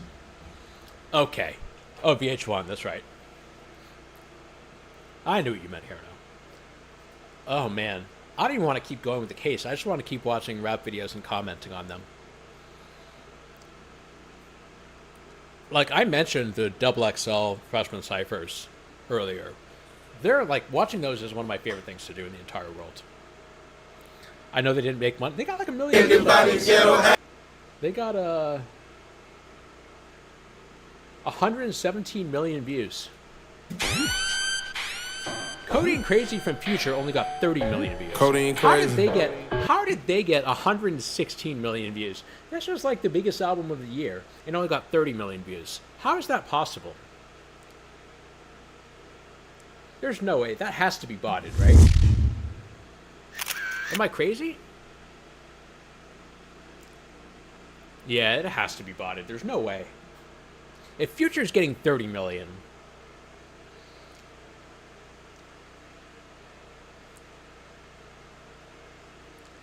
They bought it? Yeah, it has to be. I'm a big Codeine Crazy fan. Love Codeine. Sipping on lean. They're my favorite. Okay.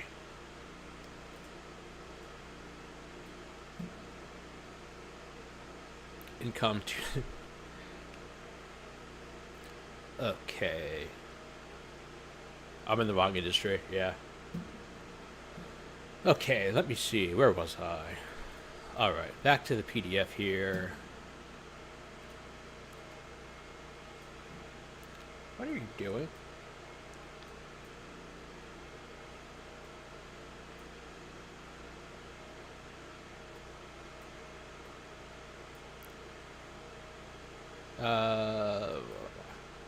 Maybe I should show the New Jersey case.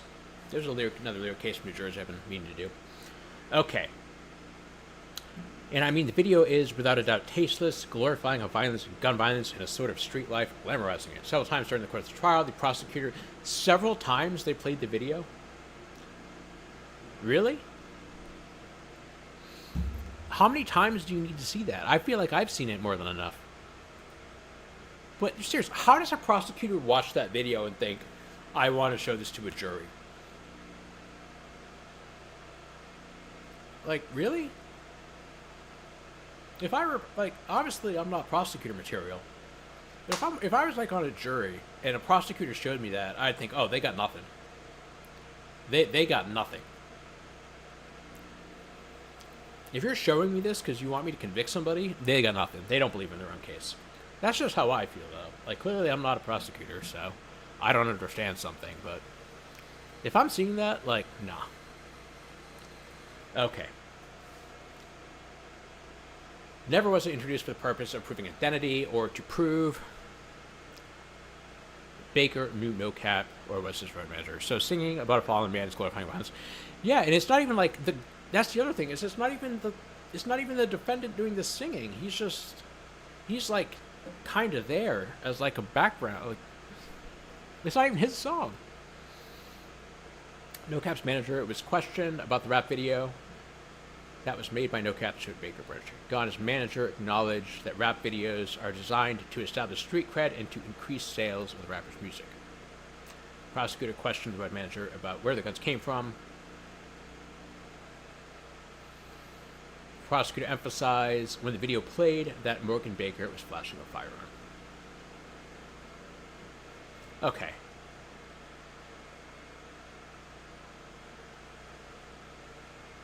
Wait, is that the same video? I want to make sure. I don't want to miss any rap videos here, especially any that good. Not you.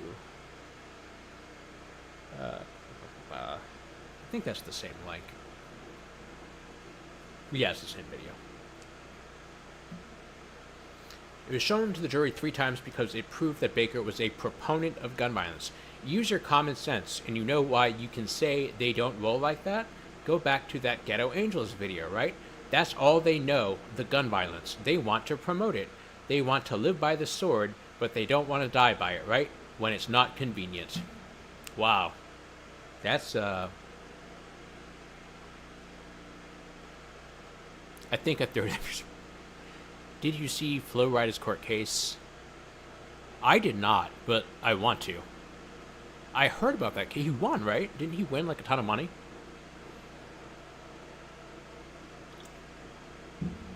This is one of the dumbest fucking things I've ever heard. Like, what?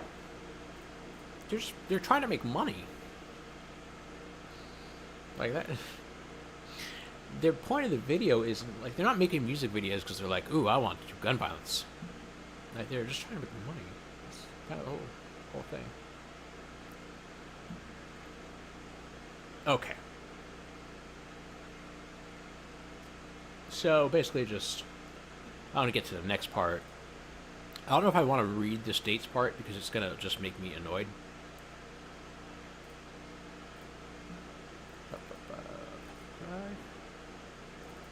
Morgan Baker. Do we want to look at the DA and the AG both filed a brief? 24 pages. Let's see. When Kendall. 35 pages from the DA.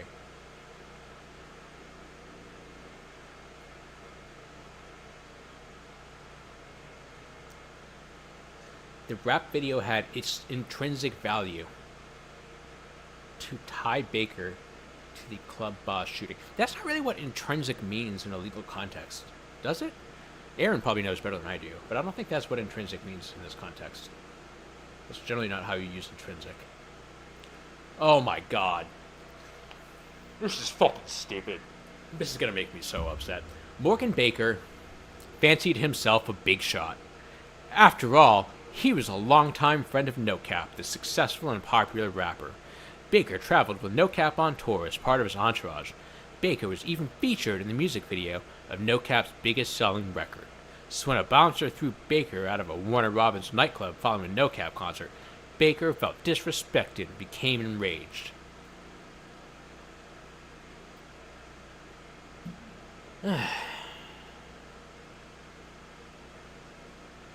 I don't think they know what intrinsic means. First, the video was intrinsic and highly probative of the state's case. NoCap and his manager stymied the lead detective's investigation to identify the shooters at every turn. The video helped to pinpoint Baker as one of the suspected shooters. How did it do that?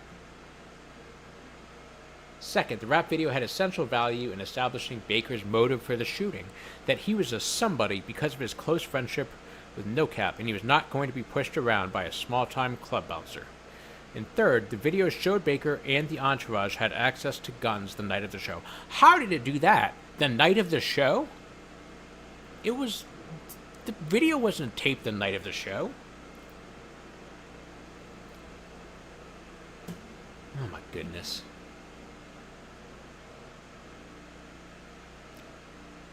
I hate when they do this. They're saying it's harmless error. Even if the trial court erred in admitting it, the error was harmless. If you didn't need the evidence, you wouldn't have admitted it. So it's of course it's harmful. Like, the only reason you put something into evidence is because you believe that it will help convince the jury. It's a necessary part of convincing the jury. That's why you present evidence. That's the whole concept of evidence. So obviously, if it shouldn't have been presented, like, you believe it's material. That's why you put it in front of them. I hate harmless error. It's so fucking stupid. Like, okay, I shouldn't say it. There are instances in which I can see harmless error. Like, it can happen. If it's like a procedural thing and it comes out in the wash, like, whatever. But in terms of, like, presenting evidence, no. Yeah, that's what I thought, Aaron. It's not about, like, intrinsic value. Yeah, exactly. I knew you would know better than I do.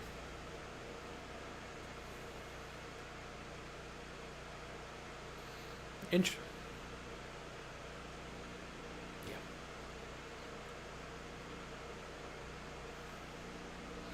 Baker filed a motion to prohibit the state from playing Ghetto Angels music video. Irrelevant of value, prejudice.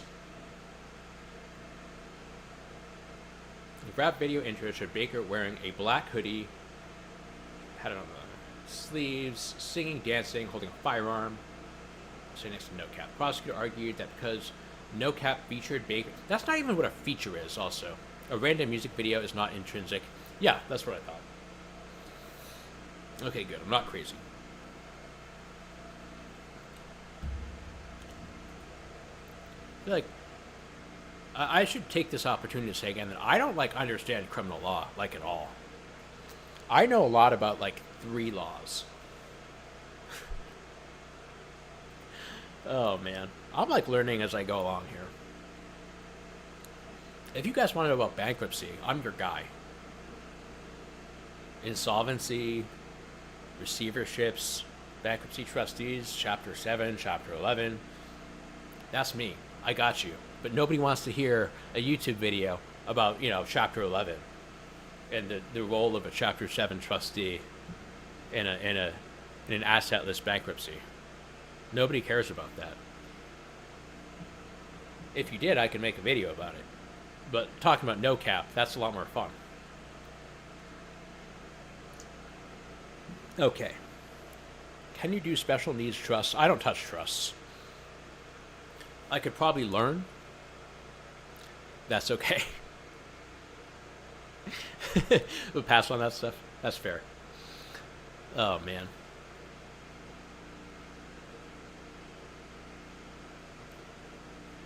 Let me see. If the defense is so concerned about the musical lyrics, we'll turn the lyrics down. I don't think it's the lyrics.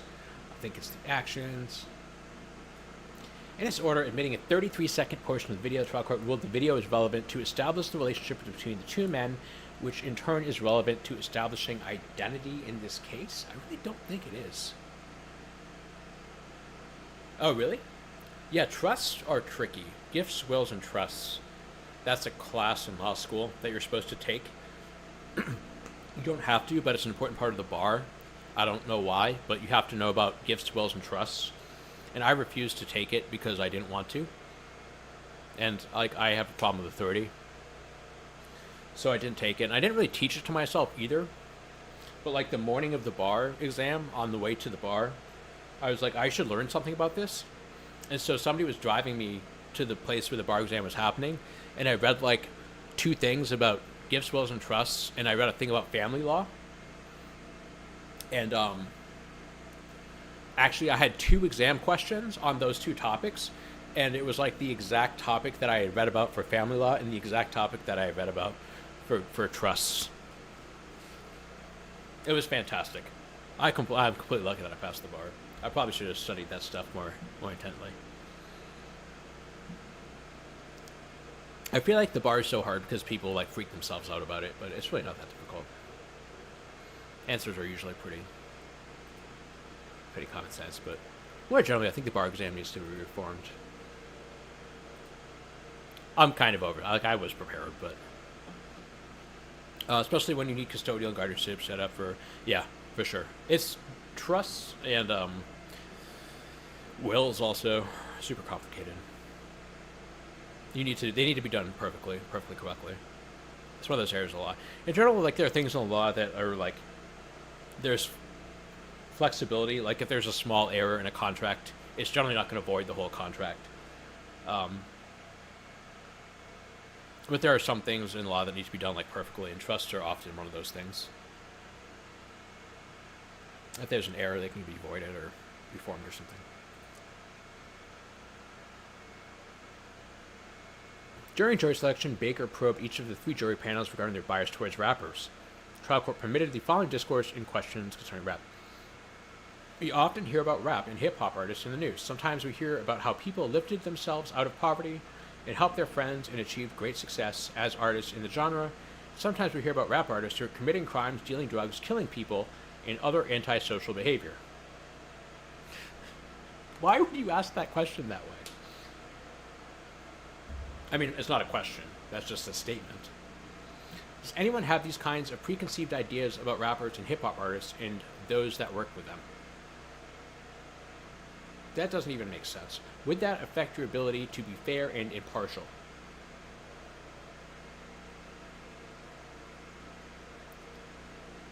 Like, do we often hear about rappers who are killing people?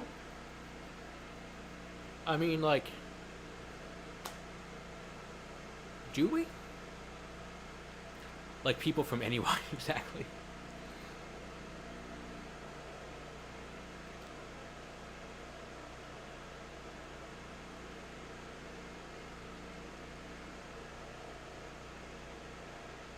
Allegedly.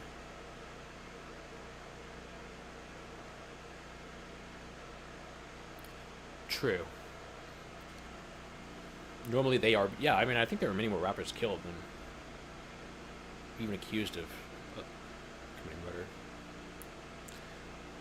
Mom divorced my dad. Her lawyer asked her if she wanted him to make up a will for her. She said no point. She had no money. He said you have no money now, but if you had a plane crash, your state gets to pay out. Yeah.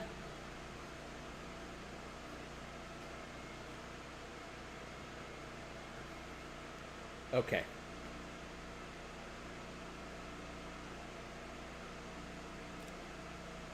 Let's take a quick look at the state attorney general. Oh, I meant to say this earlier. This is tricky.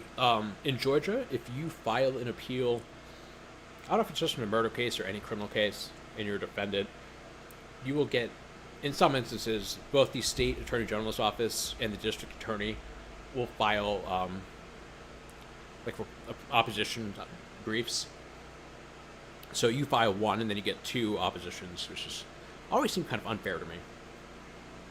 Seems like they should also get one, because they could like team up and raise twice as many issues against you.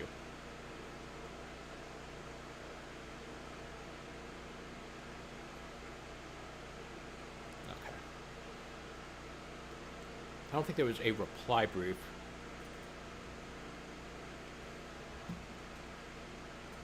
So this was fairly recently. This is March of 24. Supreme Court of Georgia. Ah, this is the name I was thinking. Sean LaGrua. She was the one that was in the first case that I talked about. She was the second assistant district attorney in the car case. As you see here, she dissented in this case, so she would have found for the state rather than the defendant. The D8 AG both filed briefs and Rod, but yeah, I'm still mad about that case. I've been trying to think of ways to like attack that, but it's tricky.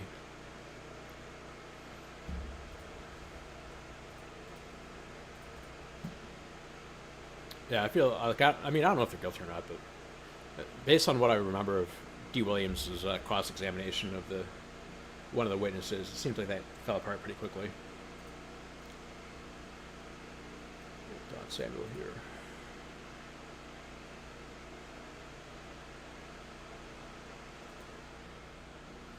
Yeah, there were a few past cases that really fell apart in that YSL case.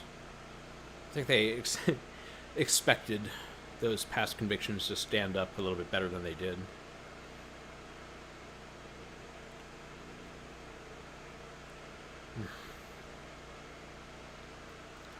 Kind of the funny thing about Georgia is like I don't know. It's probably anywhere really, but like every case makes me think of like 3 other cases. They're all tied together. Okay. I don't know as much about Blaylock. Yeah.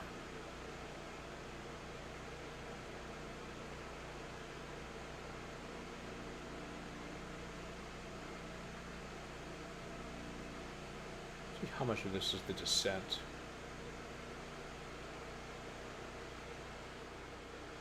See if I want to read the whole thing.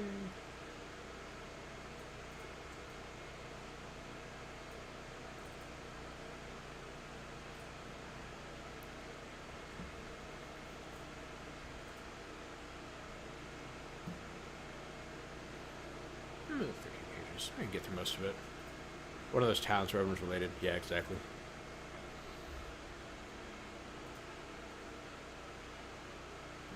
Yeah, I started looking at the low odds case. I wouldn't mind doing more, but maybe that would be next project. See if I can get the materials for it. They agree that the admission was an abuse of discretion, which is a high standard to meet, and the state did not show that it was harmless. Again, I don't think harmless error should even be part of the analysis here. Like, the state admitted it because it was relevant. The state doesn't, admit evidence that has no bearing on guilt. Like, they clearly believe that it shows guilt. Okay, these are just the facts. Head was killed on July 6, 2019. Indicted. Yeah, saw that stuff we read. Before trial, Baker filed a motion to exclude from evidence a music video of the song Ghetto Angels by Kobe Crawford, which was filmed in early 2019 and showed Baker holding a semi-automatic pistol with an extended magazine. Motion argued is 403, which is inadmissible.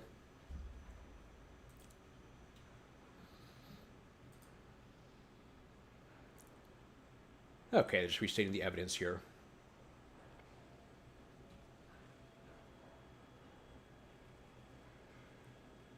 I want to get to the part about their analysis. The prosecutor also asserted that Baker's testimony that he did not have a gun on the night of the shooting is not credible because they don't roll like that. She went on, use your common sense. You know why you can't say they don't roll like that? Well, you can say they don't roll like that. Go back to that Ghetto Angels video, right? That's all they know, the gun violence. They want to promote it. They want to live by the sword, but they don't want to die by it, right? When it's not convenient, they don't want to act like they promote the shooting. That has nothing to do with whether he had a gun on that specific night. Near the end of her argument, she asserted this gun violence needs to stop, saying that it was sad that the altercation at the front door ended in murder. We're better than that. Yeah, this is crazy.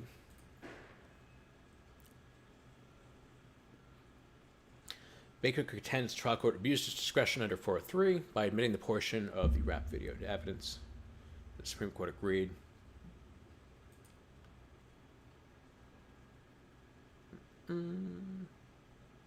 Okay, this is the analysis. This is what I want to get to. As an initial matter, we note that Baker does not argue that the music video is not relevant under 401 and 402. The trial court indicated in its orders. The video tended to prove that Baker was involved in Crawford's rap music business and was part of his entourage, making it more likely that Baker was present at the nightclub just after Crawford's performance around the time of the shooting. Thus, the video is relevant in that respect and says 401. They act like rap music is always biographical. Yeah, exactly. Like, it's really the only form of music that's treated that way. Totally agree.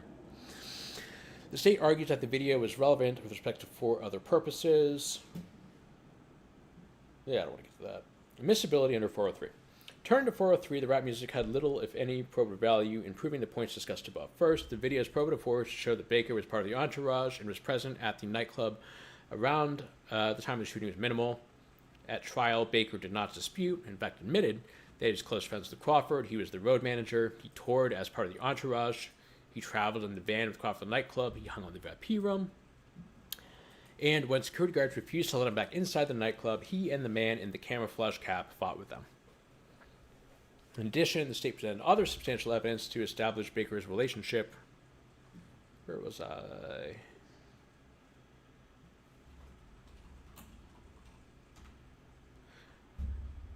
Relationship with Crawford and his presence at the nightclub, including Dunn's testimony on those points. Surveillance recordings from the nightclub showing Baker fighting security guards. Put simply, given the extensive, definitive, and undisputed evidence that Baker worked for and traveled with Crawford, that he was there, it was not necessary to show the rap music video.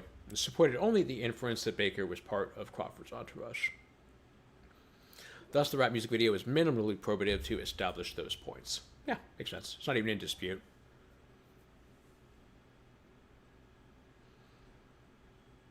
For similar reasons, the rap music video lacked any significant probative value to complete the story of the crime, and thus had little, if any, value as intrinsic evidence, or to establish identity by proving how the lead detective determined that Baker was the man shown in the surveillance recordings of the fight at the nightclub.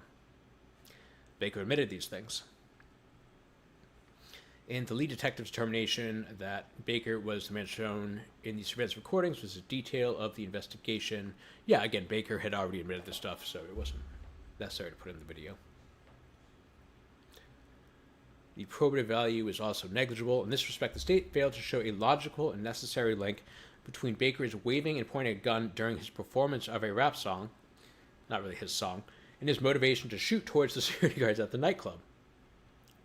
If anything, the alleged link between the video and Baker's motive appears to be the video's portrayal of Baker as a violent gunman, a link that essentially amounts to impermissible propensity evidence. Moreover, the state presented evidence apart from the rap video to establish Baker's alleged motive to shoot towards the security guard because he believed they had disrespected him. Finally, the rap music's probative value to prove that Baker had access to the guns used in the shooting was at most trivial. We acknowledge that because there is no proof connecting Baker to the guns used in the shootings, which the evidence indicated were a .45 caliber and a Smith & Wesson 9mm, the state had a real need to tie Baker to those guns. But the rap music video tended to prove little, if anything, about Baker's access to those types of guns near the time of the shooting. First, although Baker claimed in his pretrial motion to exclude the video that it was filmed in early 2019, the state offered no evidence at trial about when the performance was recorded, which reduced the video's probative force to prove that Baker had access to the guns near the time of the shooting. The state did not argue at trial or present any evidence showing that the gun Baker waved around in the rap music video was used or even could have been used in the shooting. The only evidence presented at trial about the gun Baker held in the rap video was Dunn's testimony that he did not know the type or whether it was real or fake. Baker's similar testimony that the gun was not his, did not know the type, he thought it was a Glock, and he used it in the performance to look cool.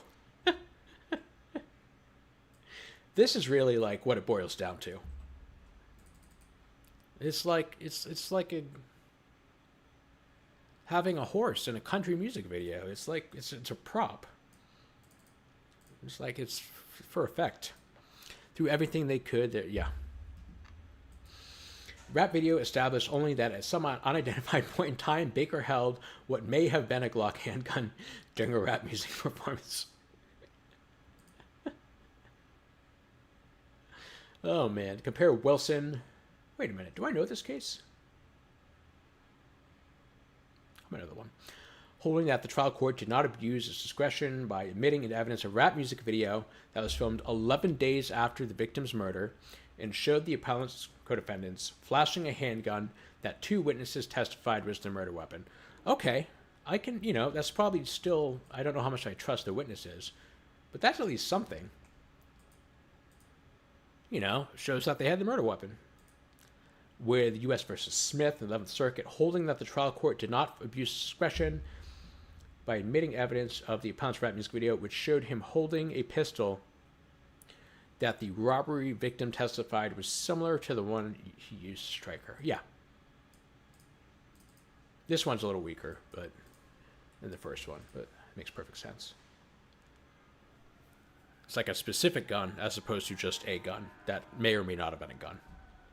We note the probative value of the rap music video is further diminished by the state's failure to present any evidence that Baker's performance of Crawford's rap song was not wholly theatric.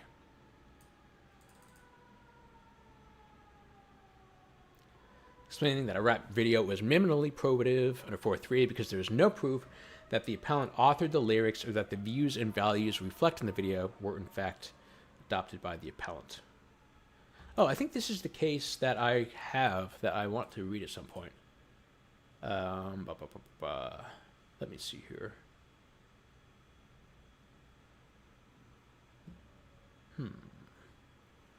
Actually, let me just open it real quick.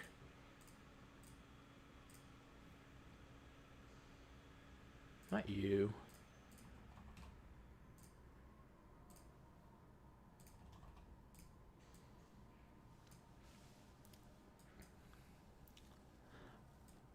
I kind of have like a running tally of rap cases. Let's see if this is the one that I had in mind.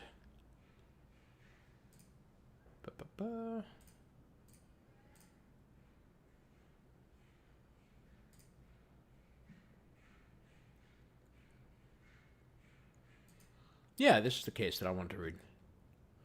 I've read this case before.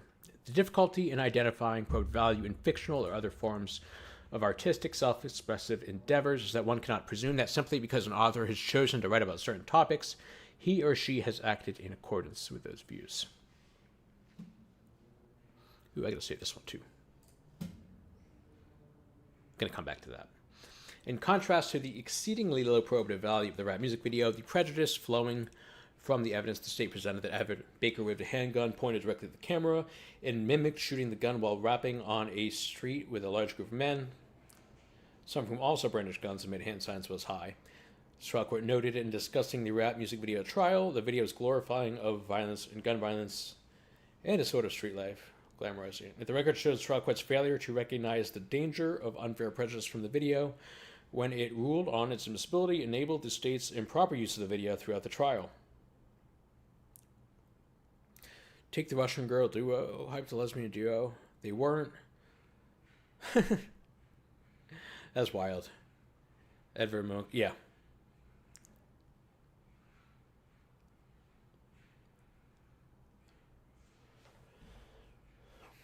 Trial court allowed the prosecutor to capitalize on the video's prejudicial impact by emphasizing the video was not to prove the purposes for which the state now asserts the video is probative, but for the purpose of showing Baker's alleged propensity for violence based on the theory that he was associated with a rap artist. I think that's the crazy thing, is like, it's not even his song, right? Like, he wasn't the one that decided. He didn't like just show up with a gun. It was like No Cap's, or it was the Beats by Dre director who like set up the video.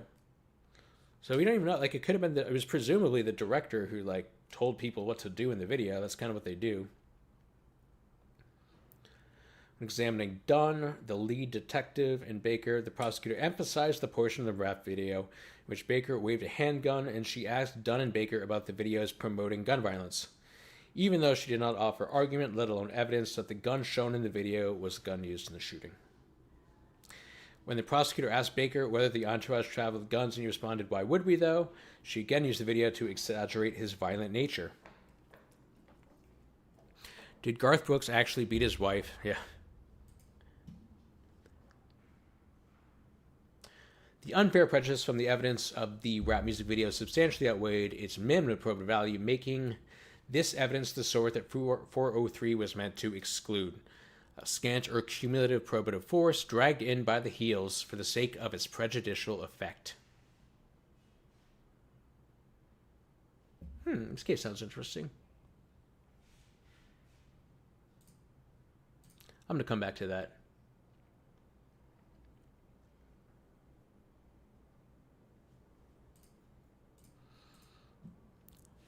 I held a bow and arrow.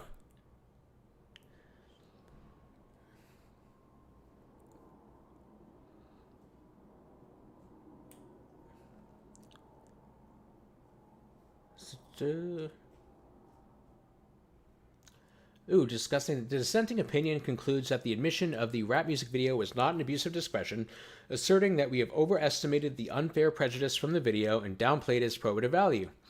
Determining the video was not overly prejudicial, the dissent ignores the prosecutor's repeated questions and arguments about the videos promoting gun violence, which improperly emphasized Baker's alleged propensity for violence. In the dissent's assertion that by considering the prosecutor's improper closing argument of the rap music video and assessing unfair prejudice, we have conflated the question of unfair prejudice under 403 with the question of whether the video in the context of the entire trial was harmful or harmless is simply incorrect. It is kind of funny the way this stream has come full circle with Sean LaGrua being involved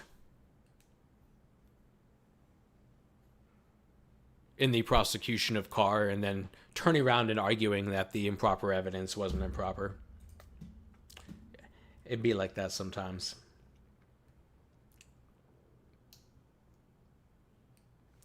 As to the dissenting opinion's assessment that the video's probative value is more significant than we acknowledge because the video showed that Baker was familiar and comfortable with handguns, what the fuck? That feels like a Second Amendment issue. Familiarity and comfort with handguns is probative of murder? That just feels like a straight Second Amendment issue. We explained time and again that when evidence is not particularly strong to prove the point for which it is offered, the probative value is diminished, not increased. Here, the state did not use the video to connect the gun used in the crimes to the gun Baker held in the video, so the video is not strong evidence and had little probative value. In sum, the dissent misses the point. The contents of the video standing alone were not... Everybody must get stoned. But the video's exceedingly low probative value comparing to its outsized risk of unfair prejudice made its admission an abuse of discretion.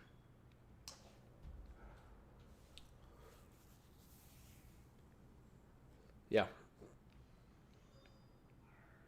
To be sure, the state presents substantial evidence of Baker's motive to participate, namely that he and the man in the camouflage cap were angry with security guards, but Baker did not dispute that he and the man in the cap fought with the guards or that he was angry. And to rebut the state's theory that his anger motivated him to perpetrate a shooting of the man in the cap, Baker provided a not implausible account. After the fight, he simply parted ways with a man, whom he did not know and whose presence he wanted to leave, given that the man had escalated the fight and got in the van where he then heard gunshots. Fair enough. The dissenting opinion contends that our harmless error analysis is incomplete because it fails to account for the fact that Baker elected to testify, which it suggests would diminish the harm of the error in admitting the rap video because the jury did not find Baker credible. But we have accounted for Baker's testimony above, concluding that his version of the events on the night of the shooting was not implausible. Although the jury was authorized to disbelieve Baker's account, we would expect that the prosecutor's repeated use of the video to emphasize Baker's alleged propensity for gun violence would have significantly undermined his credibility. Yeah, I mean, it makes sense. Like, he may have done it. I'm not saying he didn't, but strictly looking at the video is kind of really a good argument if the video is used to impeach Baker's testimony. Yeah, exactly. I do wish that, like, I wish that in practice, defendants admitting stuff like this would be more exculpatory. They're saying, yeah, I was there, I was in the fight for sure, and yes, I know what guns are, but I didn't do it. Like, to me, that makes me trust them more, not less. But I don't know if that is how it goes in practice.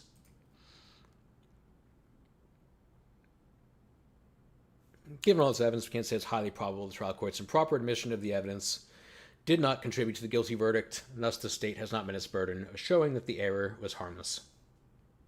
We therefore reverse. Judgment reversed. I'm not even going to read this dissent because it's annoying.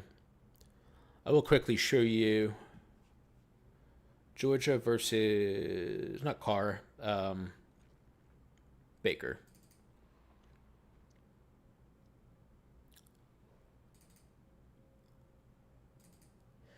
He did eventually plead guilty to a lesser offense.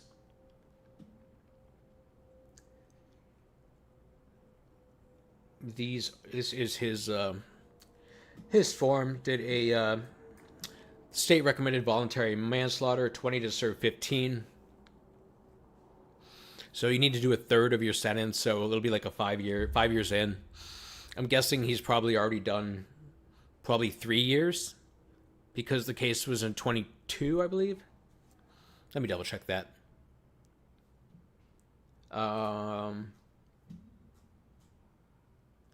Let I'm guessing he was arrested the night of, like, pretty shortly after the murder.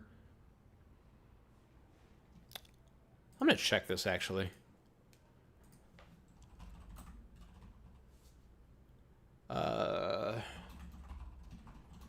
Tentative. I can give you the tentative parole date. Let me see. His tentative parole date. Ooh, that's later than I thought. November of 33. So he was 8 years to go.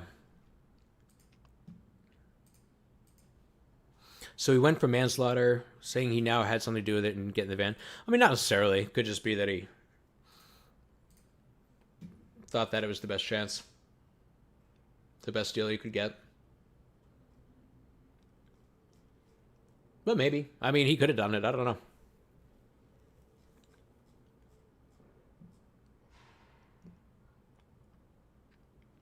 The no plus murder and ag assault. The deal for lesser included offense.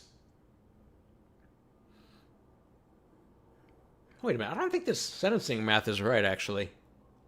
20... November of 33. I don't think that's right.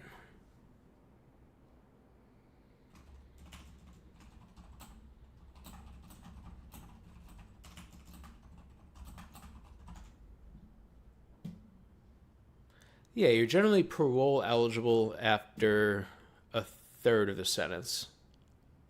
It was 8 years?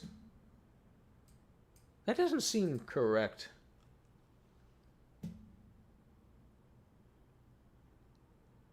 I know USA is different. If I was inside food nail, there they drain you. Yeah, I mean, I can see in this case it's tricky because he'd already been convicted once, right? So, I don't know. I mean, I think that's the problem with the system is, like, it can be rational to plead guilty even if you're innocent. I mean, look at Muntung's case. Muntung's pled guilty multiple times to things he objectively didn't do. His first offense in 2004, I can actually pull it up real quick. This is I don't think I've talked about this one, actually. I've mentioned it, but I've never gone through it. I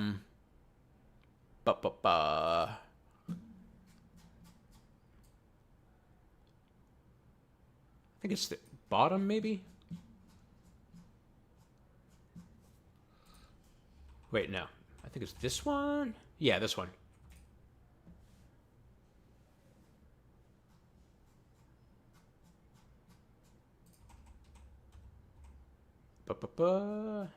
This one, maybe?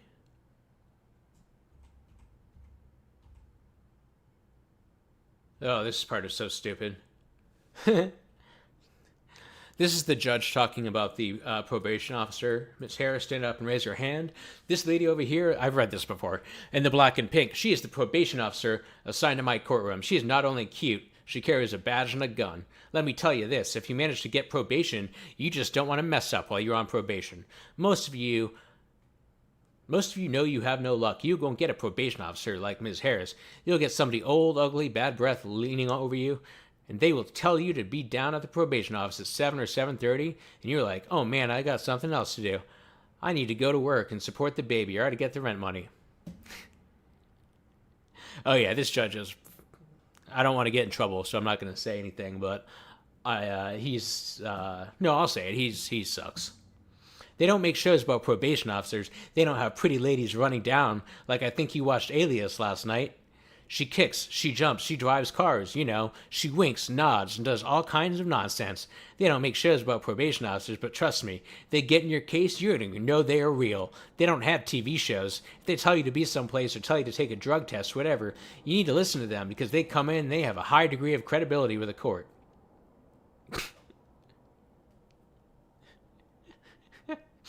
This is just such a fucking unhinged monologue.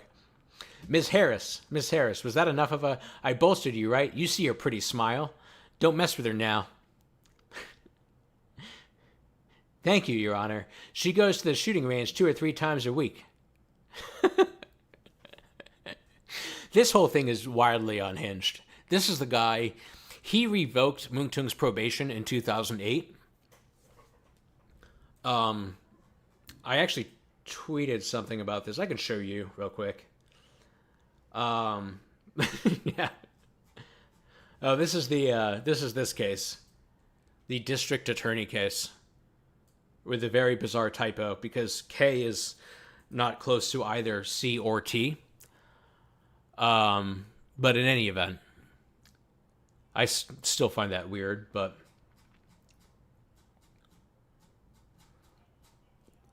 he sounds like a really cool. Yes. That was this case. Here we go. This is from 2008. Is this part of the featuring Nancy? No. Unfortunately. Or fortunately. Is also your understanding that perhaps there may have been some confusion as to whether or not his file was under Antonio or Anthony. We have Anthony Sledge. You have Anthony. He had 2 cases, 1 in Fulton. So on our system, whenever he gets probation, we have all his aliases. And this is from 2008, remember. His correct name, Antonio. In the past, he'd use the name Anthony. There's confusion. There's no confusion because we have a case number in DeKalb. We still have a docket number, but you just said you have him under Anthony. We do have him under Anthony, but we can see different. So this is that judge. This is the judge that said that revoked his probation in 2008 because of something that Anthony did.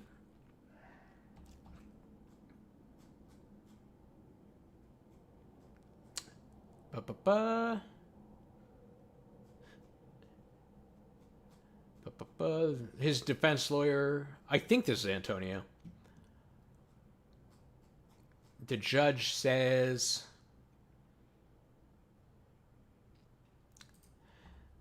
negotiated plea, and they presented to the court. The court followed the recommendation. With that said, I sustain the petition. I don't know why he didn't keep good records with everything he has going on. So they're blaming Antonio for the fact that the probation has no idea what's going on.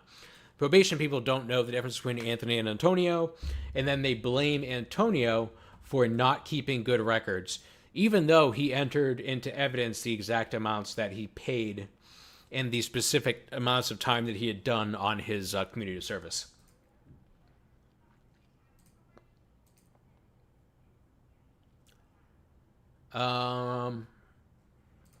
This is a good part too.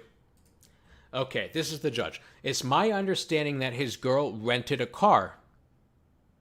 He was driving the rental car when he was maybe fooling with somebody else. She called the car in stolen. This is important because that is not fucking theft by receiving.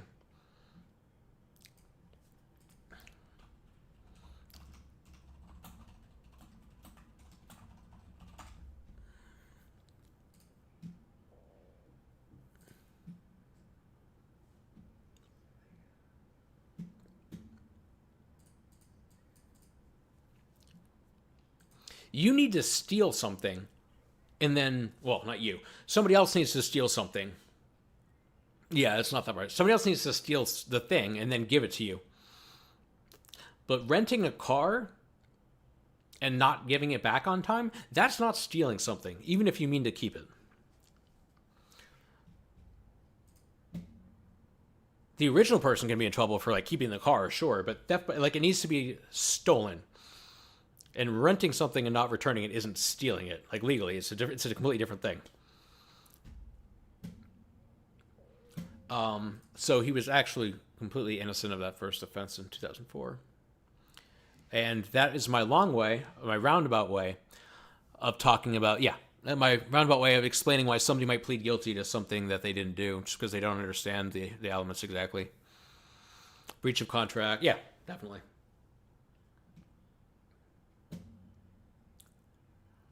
Okay, here it is. The point I was trying to make is what got him before me in the first place was something very sophisticated. In dealing with the probation department, you have to be just as sophisticated. To me, you ought to buy a little spiral notebook or something.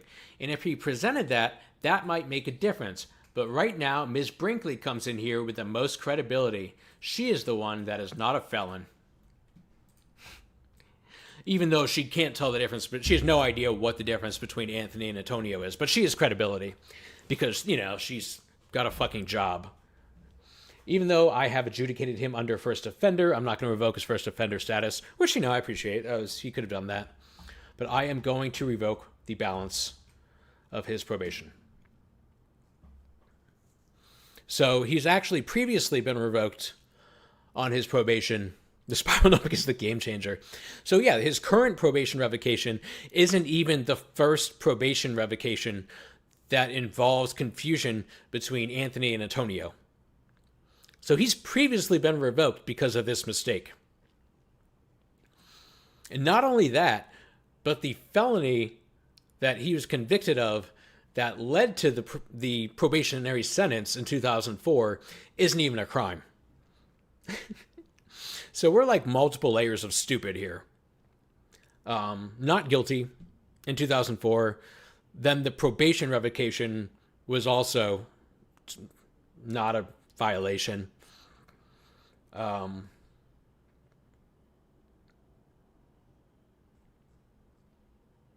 So yeah, it just goes back very far. But there are people plead guilty to things that aren't violation. There's another, I'm not going to talk about who it was, but there's another defendant in the YSL case who stipulated to multiple violations that weren't even alleged.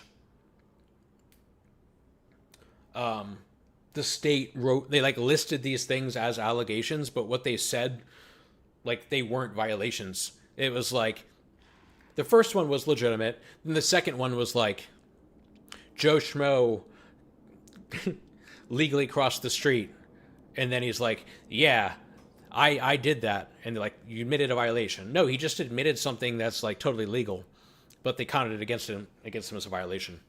So the state is very good at getting people to admit to stuff that they didn't do, or making it the rational thing to do. I've really been following the Fulio case. I've been dropping into Cat's stream here and there. I've been following the Cuff Boys thing. I asked him his thoughts on it. It seems like the consensus is that she's going to be convicted, but I guess I could try to get caught up on that case if people are interested. I was annoyed by the reaction to... There was the clip of her laughing in court and having somebody put makeup on her.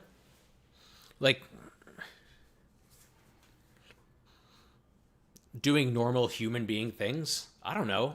Is that bad? I laugh all the time at stupid stuff in court.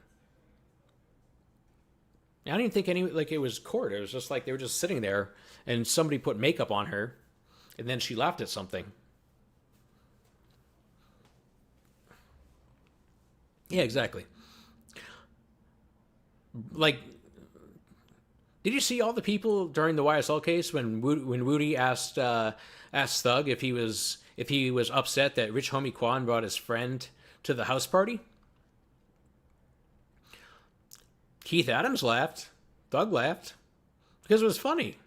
Funny stuff happens. Oh yeah, like and subscribe. Funny stuff happens in court. It's human. People do human stuff. I don't know. Yeah, that was good. Oh, you know what I want to do, actually? I'm going to do this, I don't know, hopefully soon. Do you guys know, the Josh Johnson YSL comedy routine? Abigail Zwerner's okay. 6-year-old. Oh, yeah, I heard about that. The 6-year-old shot the teacher? Or not. I haven't watched a ton of interrogation videos. I will say that people are much better at getting confessions, and people are much more prone to falsely confessing than is popularly thought. Most people think they would never confess to something they didn't do, when you probably would under the right circumstances. One could say the same about you. 15 minutes. Man, it was funny. I also didn't completely get his point on that one, but people did think it was funny. Partway through today's video,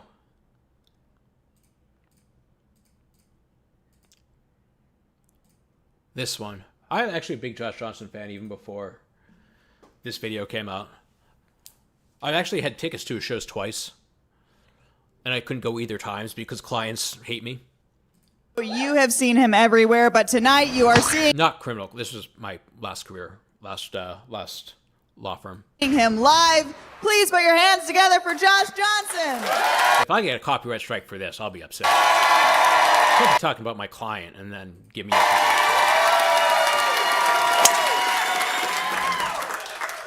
I have a client right now whose mom, a police officer, screamed at him in interrogation for 6 hours till he said, "Okay, I did it," while curled up on the chloroform. Yeah.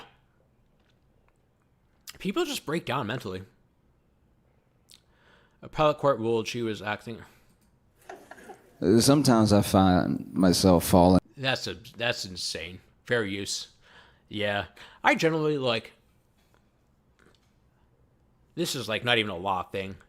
It's more just like a good old read technique. Yeah. I really like react content as long as it's like actually reacting. It feels like you're watching it with somebody. You know what I mean? It's like a shared experience, even if the person on the screen doing the reacting isn't like in the room with you. It's not like you're actually sharing the experience, but it kind of feels like you're sharing the experience. And sometimes I feel bad for like watching the reaction video instead of the original video, but there's like something human about like the shared experience. Even if it's not literally shared, it's like a simulated shared experience.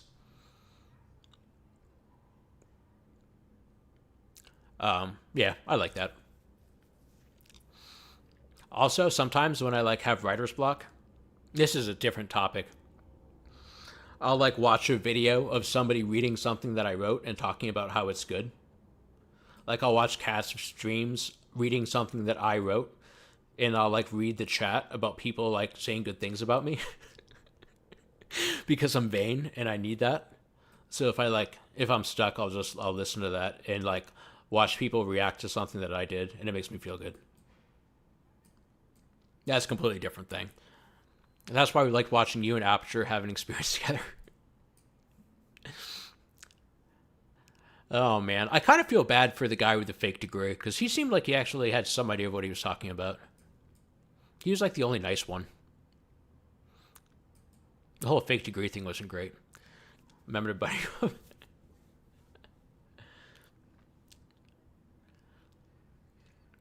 And sometimes I'll like watch a video of somebody reading something I wrote with another person, and I'll agree with myself without realizing that I'm agreeing with myself. I'll be like, oh, that's a good point.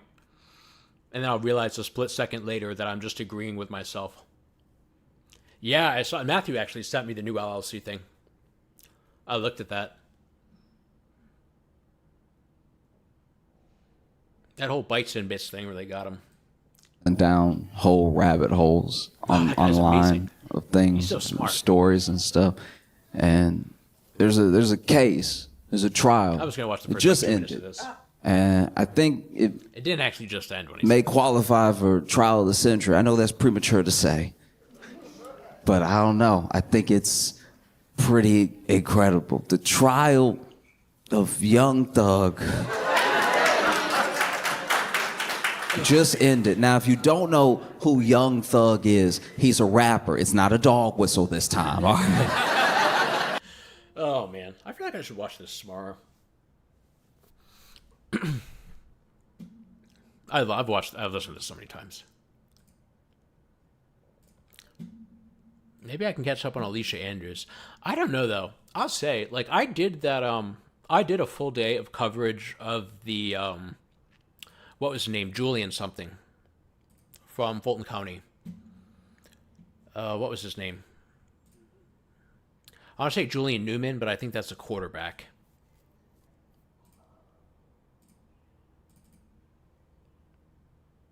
No, don't watch it now. Julian Conley, exactly. I covered like 3 days of that trial, like almost full days. I had a work thing come. I couldn't finish doing it, but like, that was so hard. That should have been not guilty.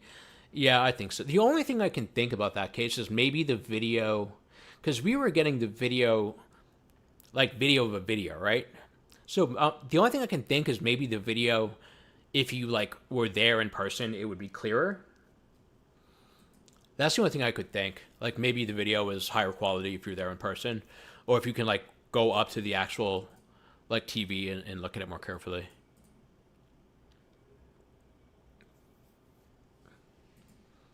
But I thought at least the assault charges would have been not guilty.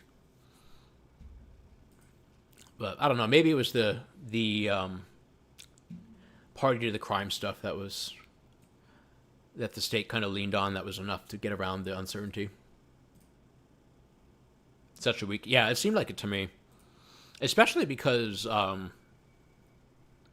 like, he acknowledged being there. It wasn't like, you know, he lied about being there, and then they showed on the bus video camera that he was there, and that was like a big gotcha moment. You know what I mean?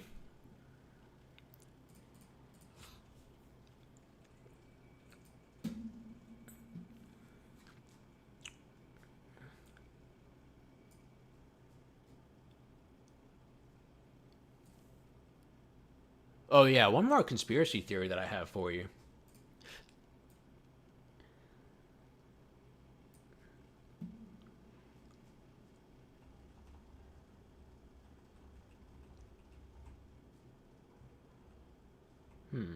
Where are you? Are you up here? Nope.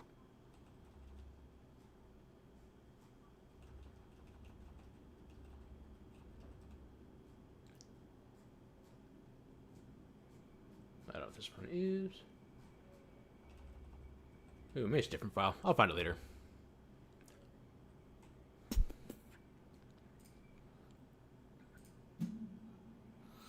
Ooh, maybe I should cover this one actually, the Andrews case. This one, the Kelvin battery one. Is any interest in that? Yeah.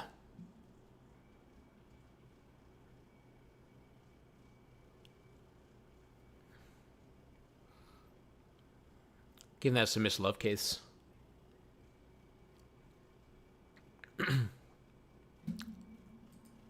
Ugh. Okay. Oh yeah, have you guys watched? I started doing these videos. I actually have another one. I can show it to you real quick, actually. When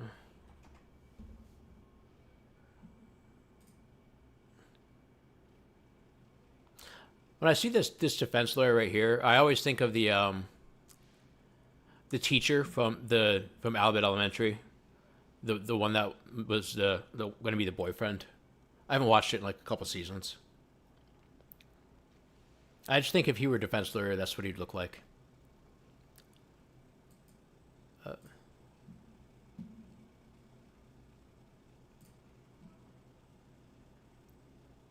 I haven't published this one. I'm going to publish it tonight. I guess I could do it now. Hello, everybody. Welcome to video number 3. Ooh, I'm going to do a video of myself reacting to myself. There we go. Hello, everybody. Welcome to video number 3 about number 2. The many lies were told on. He looks so much like a guy. Yeah. On Antonio Sledge and I'm unhappy about it video series. This is the same clip as. I've been trying to I often ramble about Antonio for like 3 hours, but I'm trying to do like these quick little clips to explain to people all the stuff that's like objectively false. The same hearing as the clips that I showed in the first 2 videos were taken from the probation revocation hearing. Let's get right into it. Oh man, my shoulder is covering up Erin's favorite person. I'm sure she's very upset that she can't see her favorite person. The next case is 15 SC 138994. That is a Fulton. I also realized that I look around way too County much case. My ADD. That is the gang participation, aggravated sex battery, I'm not sure if you're attempted still aggravated here. sex battery, aggravated. If you are concerned by the sex battery, you can go back to the first video. You may recall that that one didn't happen. Battery, aggravated assault, criminal damage first degree, criminal damage second degree, and possession with the firearm by a convicted felon. That was January 10th. Possession of a firearm by a convicted felon. Correct. Correct, Jim. Tell me more. Let's take a look and see if that one happened. Jimception, exactly. It didn't happen. I was looking for Brian Steele. 1389994. That is the case number that was given. There is no possession of a firearm by a convicted felon. You can look as much as you want. 1611-131 is the statute. It's not there, but I'll scroll through. I do. Just so you can see. You can always come back and look. You can also look this up yourself on ResearchGA. You don't need to be a lawyer. You just need to register for an account. You can type in this number, and you can see it for yourself. Was Love doing the nose wipe? He makes a good point. In fact, I can actually show you this same document right now. No, I'm just kidding.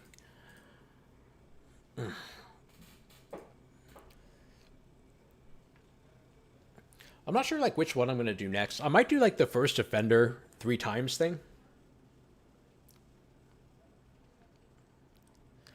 I'm not sure which one I want to do next. There are a lot to choose from.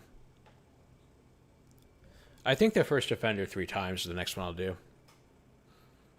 And then maybe I'll do like the predicate thing. That one. Man, I can't wait for the to get a decision on that appeal case. I think it's gonna be at least another month.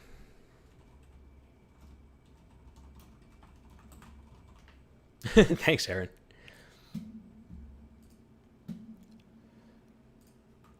Let's see. Any news on Antonio?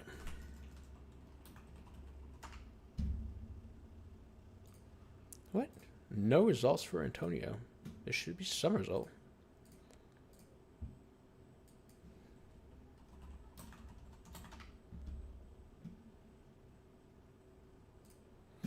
Let's see. Briefs filed. Nope, no news. How long? They already replied. I was going to put it out, but it's like... Normally I've been releasing everything with Sledge. Like, people can get it if they want it, but... There's just so many lies in it that I feel like I can't possibly like respond to everything, to every lie that they told in the brief. Or I think it was probably mostly mistakes that they told about Antonio in the brief. Like they even made up some new ones that I feel like I'd just be furthering, like spreading more lies about him. Like they changed their They changed these sex battery allegations to like a slightly different version. They misstated the thing that was wrong in the reindictment, and it's just like a whole bunch of stuff I need to knock down. If people like really want to see the state's reply, I can post it, I guess, but I don't know. I have mixed feelings about it. I think Kat covered the reply, actually. Maybe I should just post the reply. But there's stuff in there that's just... It's just not true. I mean... Oh, wait, that's mine. Let me see. See if I can find you an example. I was so lost. Yeah, no, I misspoke. Like this one. This is the attempted aggravated sexual battery. That was the underlying charge to count 30. I think I mentioned this in my brief, but hey, it's already highlighted. Yeah, you can see here. It wasn't one of the underlying offenses to count 30 because it doesn't exist.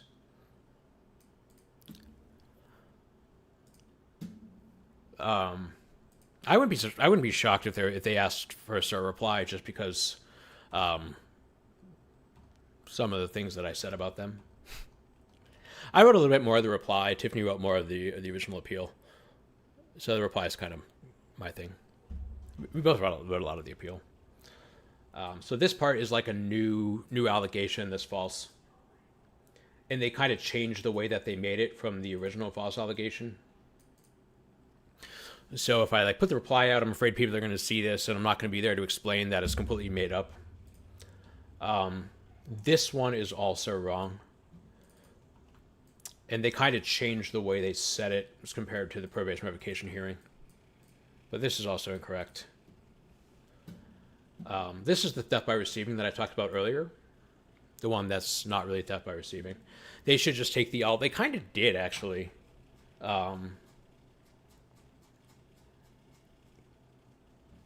This one's just fucking hilarious.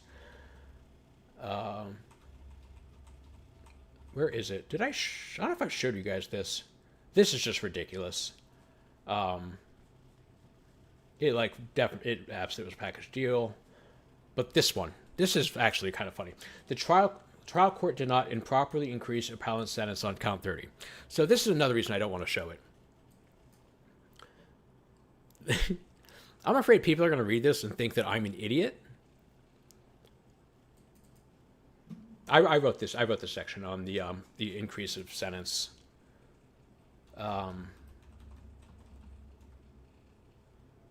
Is this the summary or the... Okay. You appealed, got a reply. You replied. No, they haven't. That's right. You have it right. We did the... I get mixed up because the terminology is different in Georgia, so sometimes I say the wrong thing. In California, you have the appeal, the opposition, and the reply. And I don't know. They just use different terminology. But we did the appeal, they did an opposition, and we did like a reply. So there's only been 3 briefs so far. But this is the original appeal, and we argue that the sentence on count 1 was increased because it was. And then in their opposition, they have this whole argument about how we didn't increase the sentence on count 30. I don't need that. So I don't want people to like read their opposition and think that like we're going to lose, or that Antonio's case is, weaker than it is, because they're just replying to like the wrong argument. You know what I mean? We argued count 1. They replied about count 30. They just copied their previous stuff. Yeah. What else? Number 3 was... Okay, yeah. So the state actually conceded this point, that the resentencing of Antonio was improper. So I think that at the very least we're likely to see a remand, and we'll go back before Judge Whitaker, and we'll be able to make other... I think that's probably the most likely outcome at this point, is a remand. Which is kind of anticlimactic, but it is what it is.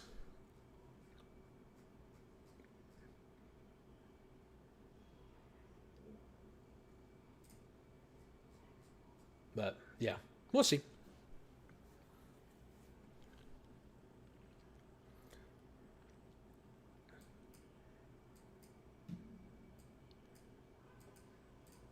But, okay, I'm going to stop streaming. My dog wants to go outside. I got him a Halloween costume, so I'll need to do one more stream before Halloween so I can show you. Maybe tomorrow I'll dress him up. And he has a little vampire costume. So I'll dress him up so you guys can see the puppy. But I'm going to head out for the night. Hopefully we did some fun Don Samuel stuff. Maybe I'll do the Josh Johnson thing tomorrow, and maybe like one other thing. Yeah, he's a cutie pie. He ran away this weekend. I was at a birthday party in San Diego, actually. It's like a Nancy Grace costume. I probably shouldn't have said that, but I did, and I stand by it. Jack Skellington, the pup. Yeah. Yeah, he ran away this weekend. No, we got him. Okay, so I was at a birthday party in San Diego. I had to run out to get something. It was like they forgot to get like ice or soda or something, so I had to go get stuff. And I get to the store, and they're like, he ran away. Apparently, he just like kicked the door down because it was like a screen door, and he just jumped up and like pushed it open and then ran away because he was like looking for me. And I was like freaking out. So I'm like looking for him for like 4 hours, walking around yelling his name. Apparently, he got like picked up by like somebody, and they took him to the animal shelter within literally like 15 minutes of getting out. And so I was just walking around looking for nothing. And I get to the shelter, and he's just on a bed in the shade, just asleep with food and water. And I've been out walking around. It's like 90 degrees for 4 hours. My feet hurt. And he just looks at me like, about time, jackass. Oh, my God. I was tuckered out. He did nothing. I thought he was at least like looking for me. He got rolled up by 12 in 15 minutes. I had to go bail him out. He was behind bars. I had to like pay for him to get bailed out. This dog, man. No idea what stress they put on us. Exactly.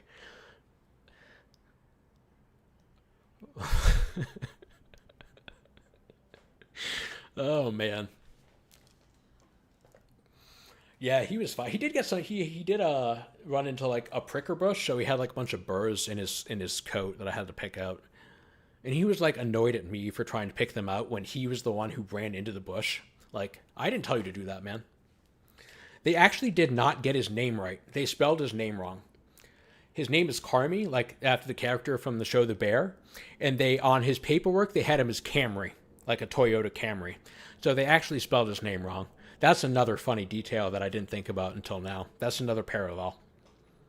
They did spell his name wrong. Maybe there's a dog out there named Camry that doesn't know why something popped up on his record. Better than Corolla. Did he get him? He actually did get a mugshot. Hold on.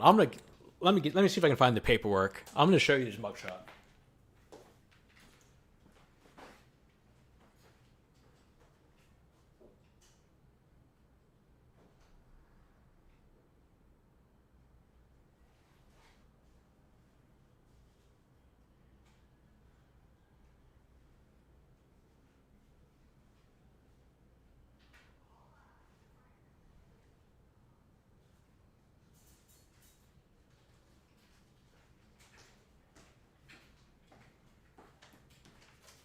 Here we go. Here we go.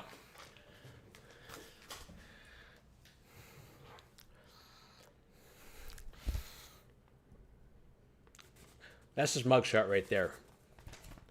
My address on here. Yeah, whatever. You guys can find it if you want to. That's his mugshot.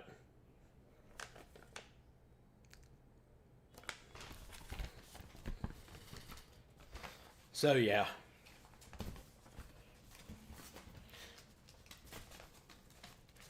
Mugshot ever, yeah. Oh man. So yeah, I had to go bail the dog out in San Diego.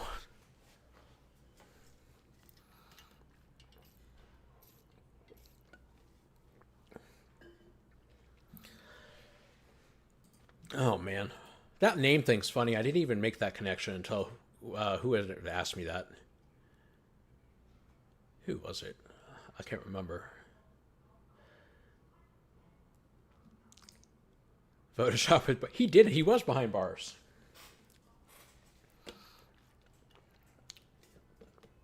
Seriously.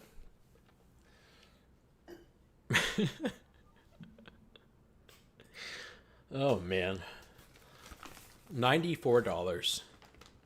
I should Photoshop a height chart. That'd be really funny. Yeah. No, they're actually great though. They gave him when they bring him in, they have to give him like certain vaccines because they're not sure whether he's been vaccinated because they don't, have his records. So they actually gave him like 2 vaccines, and they gave him like a anti-flea spray and like a deworming treatment, and they call you and do the chip scan for like $94. It was actually a good deal. That's cool.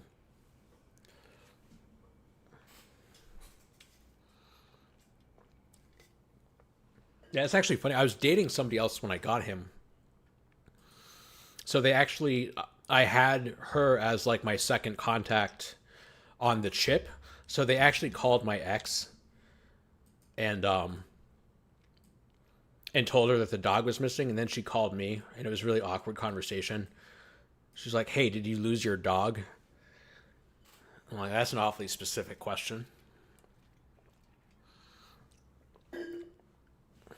She's cool though. It was funny.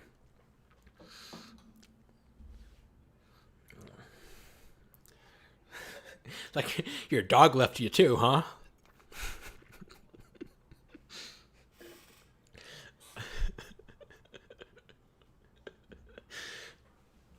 She did not say that, but I would have respected it if she had.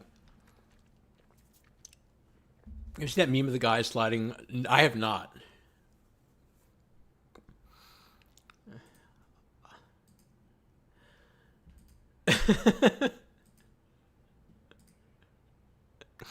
That's genius. I wonder what it's like to have game. I bet it's awesome.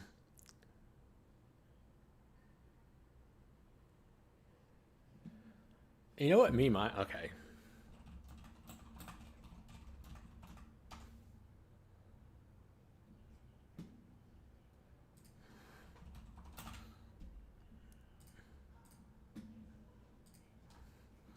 Hold on, I'll make...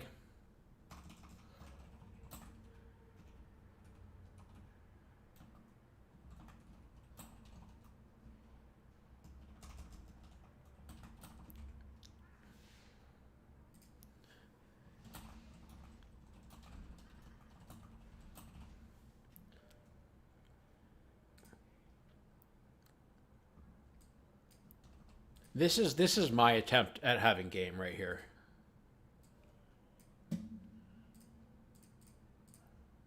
This would be me talking to a girl at a bar. This is how it would go. This is roughly my attempt at Riz.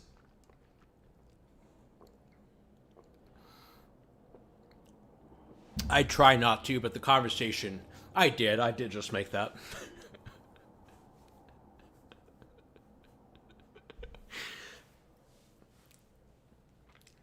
This is how it would go. Oh man.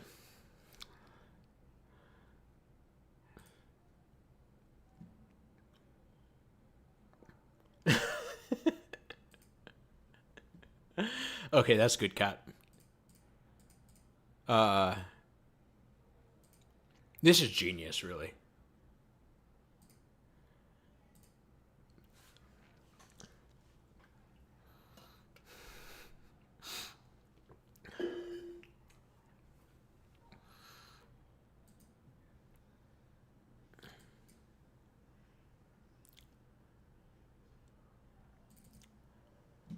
Ooh, this... Okay, one last thing I'm going to show. I'm definitely going to do this tomorrow. I forgot about this case. I just saw it in my downloads folder. Do you know that guy from Twitter? His name is something. He's from California. He's the guy that posts all the AI cases. All of the AI misconduct. All the fabricated... What's his name? He's a lawyer. He's like cool. Rob, that's right. He's from near me. I want to like ask him for a job just so I can post. I can be like him and post fun stuff on Twitter. But yeah, he posted this case, and tabs. You know what? You're right. But this is the one where the lawyer used AI. It fabricated. Hallucinated cases, fabricated cases, same thing.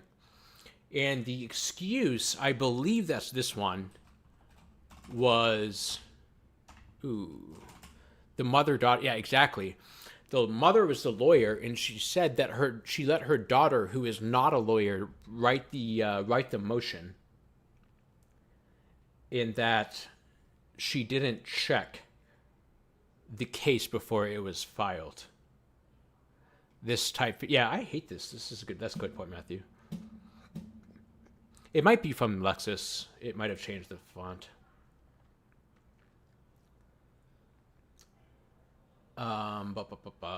Yeah, I haven't actually read this yet, but I know it's the mother-daughter one. I should just keep this open so I can remember to cover this tomorrow. But yeah, I have a whole folder full of AI cases. I think I showed it before, but I'm gonna add it to the list. That's not no, it's not ideal. Usually you want to. I think that courts need to start cracking down on this stuff.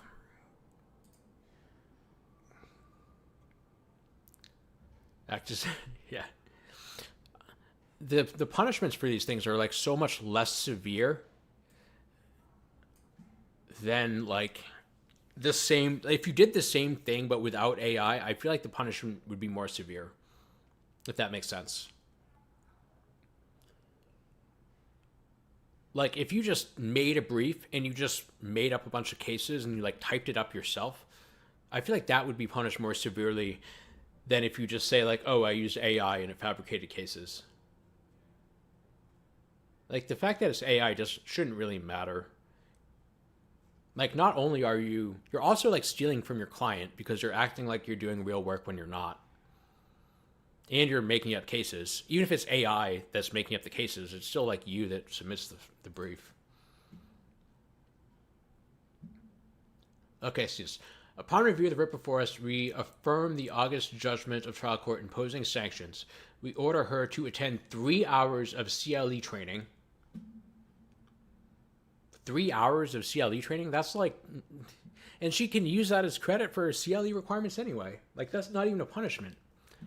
We also report misconduct to the Office of Disciplinary Counsel to evaluate the evidence of potential violations of the rules of conduct. Training is punishment. No comment on that one. I need someone to be smart enough to handwrite something that's AI generated. Yeah. Can she have her daughter? You know who I actually want to show you? This is I will say a friend of mine at this point. This is the guy that I've talked about him before. His name's Devin Grant. Somebody else. He has been convicted of murder and he's serving a life sentence. But somebody else admitted to doing the murder. And the detective did not turn over the fact that somebody else had admitted to committing the murder to the defense. And the Georgia Supreme Court ruled that it was not a Brady violation.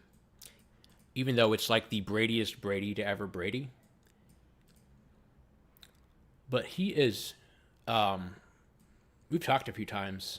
He's, like I said, I think he's a friend now.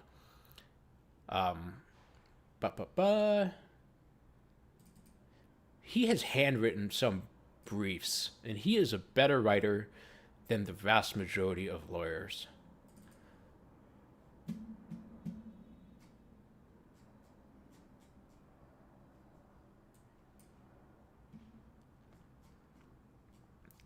Some of these don't have all of the... Actually, I don't know if I've ever talked about this case in length before. Maybe I'll do some coverage of this case tomorrow too. But okay, so there was the Brady issue. The trial judge was removed from office for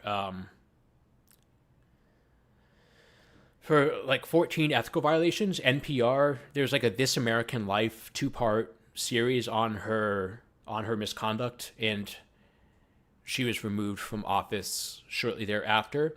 The trial prosecutor is currently facing multiple lawsuits because he's now the DA from the counties of the judicial circuit that he runs for his own ethical violations. The DA at the time was Jackie Johnson, who was removed from office for ethical violations in the Ahmaud Arbery case. He filed a habeas petition in 2015, I think, and it was heard by a senior judge, which is like a semi-retired judge. He was roughly 90 years old. And he heard the petition. He like had an evidentiary hearing on the habeas. And then he just forgot about the case for 7 years. And Devin waited for 7 years for an order on his habeas petition. and it never came. The judge actually died, and he filed this, which was like an amended. I think it was this one that I opened. But anyway, he filed an amended habeas, and the chief judge of the judicial circuit entered an order on it. Oh wait, no, this is a different document. But a different judge entered the order on the case, which is not permitted. You're not allowed to do that. It has to be the judge that did the hearing, which makes sense, right? So essentially, at every stage of his proceeding, he has been, there's been something fucked up. The trial court was the Brady stuff. Supreme Court, the lawyer didn't really do a good enough job. He shouldn't have had to, but he could have done a better job of explaining the Brady issue. This is the habeas denial order. I'll cover my notes up. But yeah, he's a wonderful writer. I don't think he was. I'm not sure if he was able to finish high school before he was arrested. He was like 18 or 19 when this stuff went down. But he's a really good legal writer. He's really smart. I tell him about some of the legal issues that I'm working on, and he's very bright. But he's an awesome guy. The Supreme Court of Georgia has jurisdiction over all appeals from denial of petitions for writ of habeas corpus. Questions for review. Did habeas corpus judge commit a reversible error by ruling erroneously on petitioner's constitutional claims? 2. How can petitioner exercise the Confrontation Clause guaranteed by the Sixth Amendment if counsel waive the rights to cross-examine? 3. Did courts violate petitioner's 5th and 14th Amendments by making improper use of hearsay testimony offered by detective? Petitioner Devin Grant was arrested and charged with the offenses of malice murder, voluntary manslaughter, felony murder, and possession of a firearm during the commission of a crime. Mr. Grant was indicted on March 19, 2008. A jury trial was held June 22nd to 26, 2009, in which petitioner was found guilty of offense of malice murder and possession of a firearm during the commission of a crime. A motion for new trial and subsequent amended motion for new trial were filed, and the hearing was held on December 5, 2012. The court denied the motion for a new trial February 11, 2012. Notice of appeal was filed pursuant to the trial court's denial of the motion for new trial. Notice of appeal was denied April 23, 2014. Petitioner filed a writ of habeas corpus on November 20th, 2014. Petitioner's writ of habeas was denied May 19th, 2022. So it was actually 7.5 years. Petitioner then filed application for certificate of probable cause June 13th, 2022. This might be out of order. Although ruled procedurally barred, petitioner's 5th, 6th, and 14th Amendments were violated. Pro se petitioner comes forth with legal documents, factual statements, and criminal laws that clearly prove these violations. Petitioner prays the documents are thoroughly put to test and examined by courts so that his application be granted. So this is a pro se defendant, no legal training, no formal legal training anyway, handwriting a brief from prison, and I think the quality of this writing exceeds that from what you will get from many trained lawyers.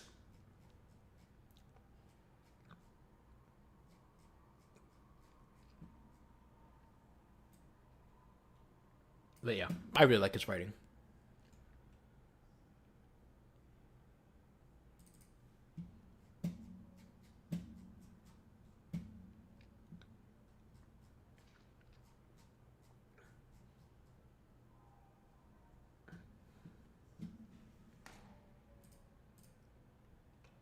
And I don't know if I'll be able to help him, but I hope I can. It's one of my favorites. Good on him. Yeah. Yeah, his case is just, there are some cases that are like, they make you mad. Like, his case is just so fucking stupid that, like, it's almost hard to be mad. I feel like he has a hard time being mad about it because he knows how stupid it is. Like, if I were in his shoes, I'd be really mad. But, like, when I talk to him, he's like, yeah, it's pretty dumb, huh? And I'm like, yeah, man, you should be angrier. But, yeah, he's a really good guy. And he's very bright. And he says that, you know, if and when he gets out, he wants to, like, be able to turn around and help people that are in this position. So, which I think he would be able to do. He clearly has the mind for it. But it'd be awesome. I joked with him that he's going to be my partner someday, which I hope is true. I'd love to see that.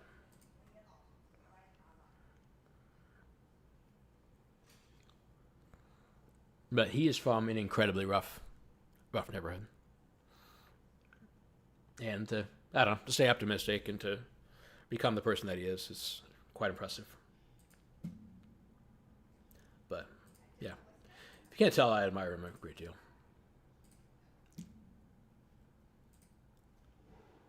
We have a confession from someone else. Yeah. You know, the crazy thing is that the guy who confessed, I'm blanking on his name, but he actually confessed. He told his girlfriend that he had committed 2 murders, and he had 2 teardrop tattoos on his face. And he said, like, this teardrop tattoo is for this guy, for guy A, and this teardrop tattoo is for guy B. And he's gang affiliated. And he said, I am doing these murders to, like, on gang related stuff. And the police charged him on guy A, but they're like, no, A is credible. The confession on A is credible, and the confession in B is not credible. And they actually charged him on A, and then they didn't disclose the B one, which is Devin's case. So they they essentially like picked and chose which one was credible and which one wasn't. And they said, we didn't turn over B because it wasn't credible, and it's not Brady, but we charged him on the first one, even though it was like the same confession. And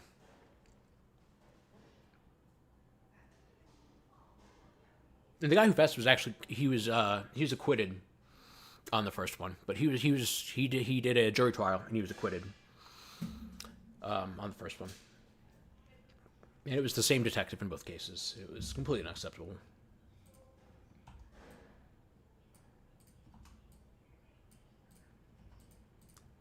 Yeah. Yeah. No criminal record at all, except for this case. It's not like they didn't like this guy. Yeah. I think they probably wanted something from him. They tried to leverage testimony or something. But he has no criminal record. It's not like he was like a gang member and, had a long record and they're like, oh, it's the usual suspects. Like, he had no criminal record at all. This is his only involvement with the law. And with where he's from, like, having no criminal record says a lot. He's from Brunswick. Like, the literal... I don't think he lived in the little housing projects, but, like, it was... where the crime happened was literally the projects. It was, like... It's a rough place.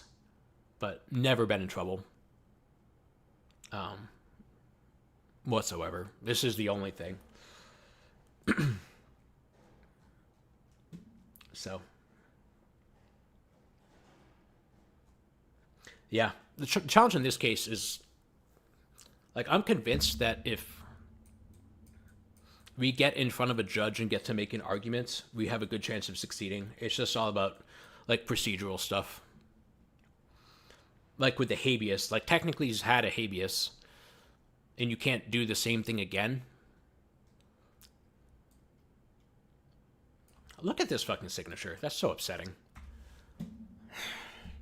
Offensive to me. So good. But,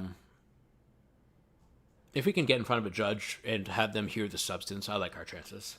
But it's just a matter of getting to that point, which is frustrating. But we'll see. I have an idea. Hoping for the best.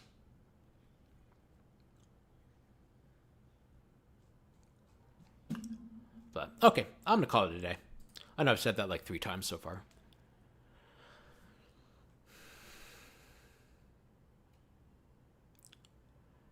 Not officially. If I find somebody, I need to find somebody in Georgia to take the case first so I don't get in trouble. But I've been looking into the case on my own. And, I'd hope to. I assume I will eventually. But not officially on the case yet. I probably will. I hope to. This is a case like I'd take the Georgia bar if I have to. But yeah. That's funny. It's actually funny. Somebody from his family actually found me on Twitter, slid into my DMs, and that's how this whole thing started. They thought I was from Georgia because of the YSL stuff. But yeah, there have been a few people's families that have contacted me on Twitter to look at these cases. And I keep expecting the cases to be bullshit. Like, oh, eventually somebody's going to be like guilty, right? But like every time I'd start looking into these cases, it's like, oh no, you actually have a real complaint. The funny thing in this case is the first question they asked me was like some rule of evidence. They didn't even tell me about the confession. That was like, they only told me that like a couple weeks in. I'm like, you need to lead with that next time. That's a huge deal. The confession really matters. Oh man. But yeah, I'm really excited about this one. So we'll see. But yeah, okay, I'm gonna call it a night. Gonna take the dog outside. And yeah, I'll see you guys soon. I'll probably stream tomorrow. I'll tweet about it tonight if I do. But yeah, have a good night. Bye, everybody.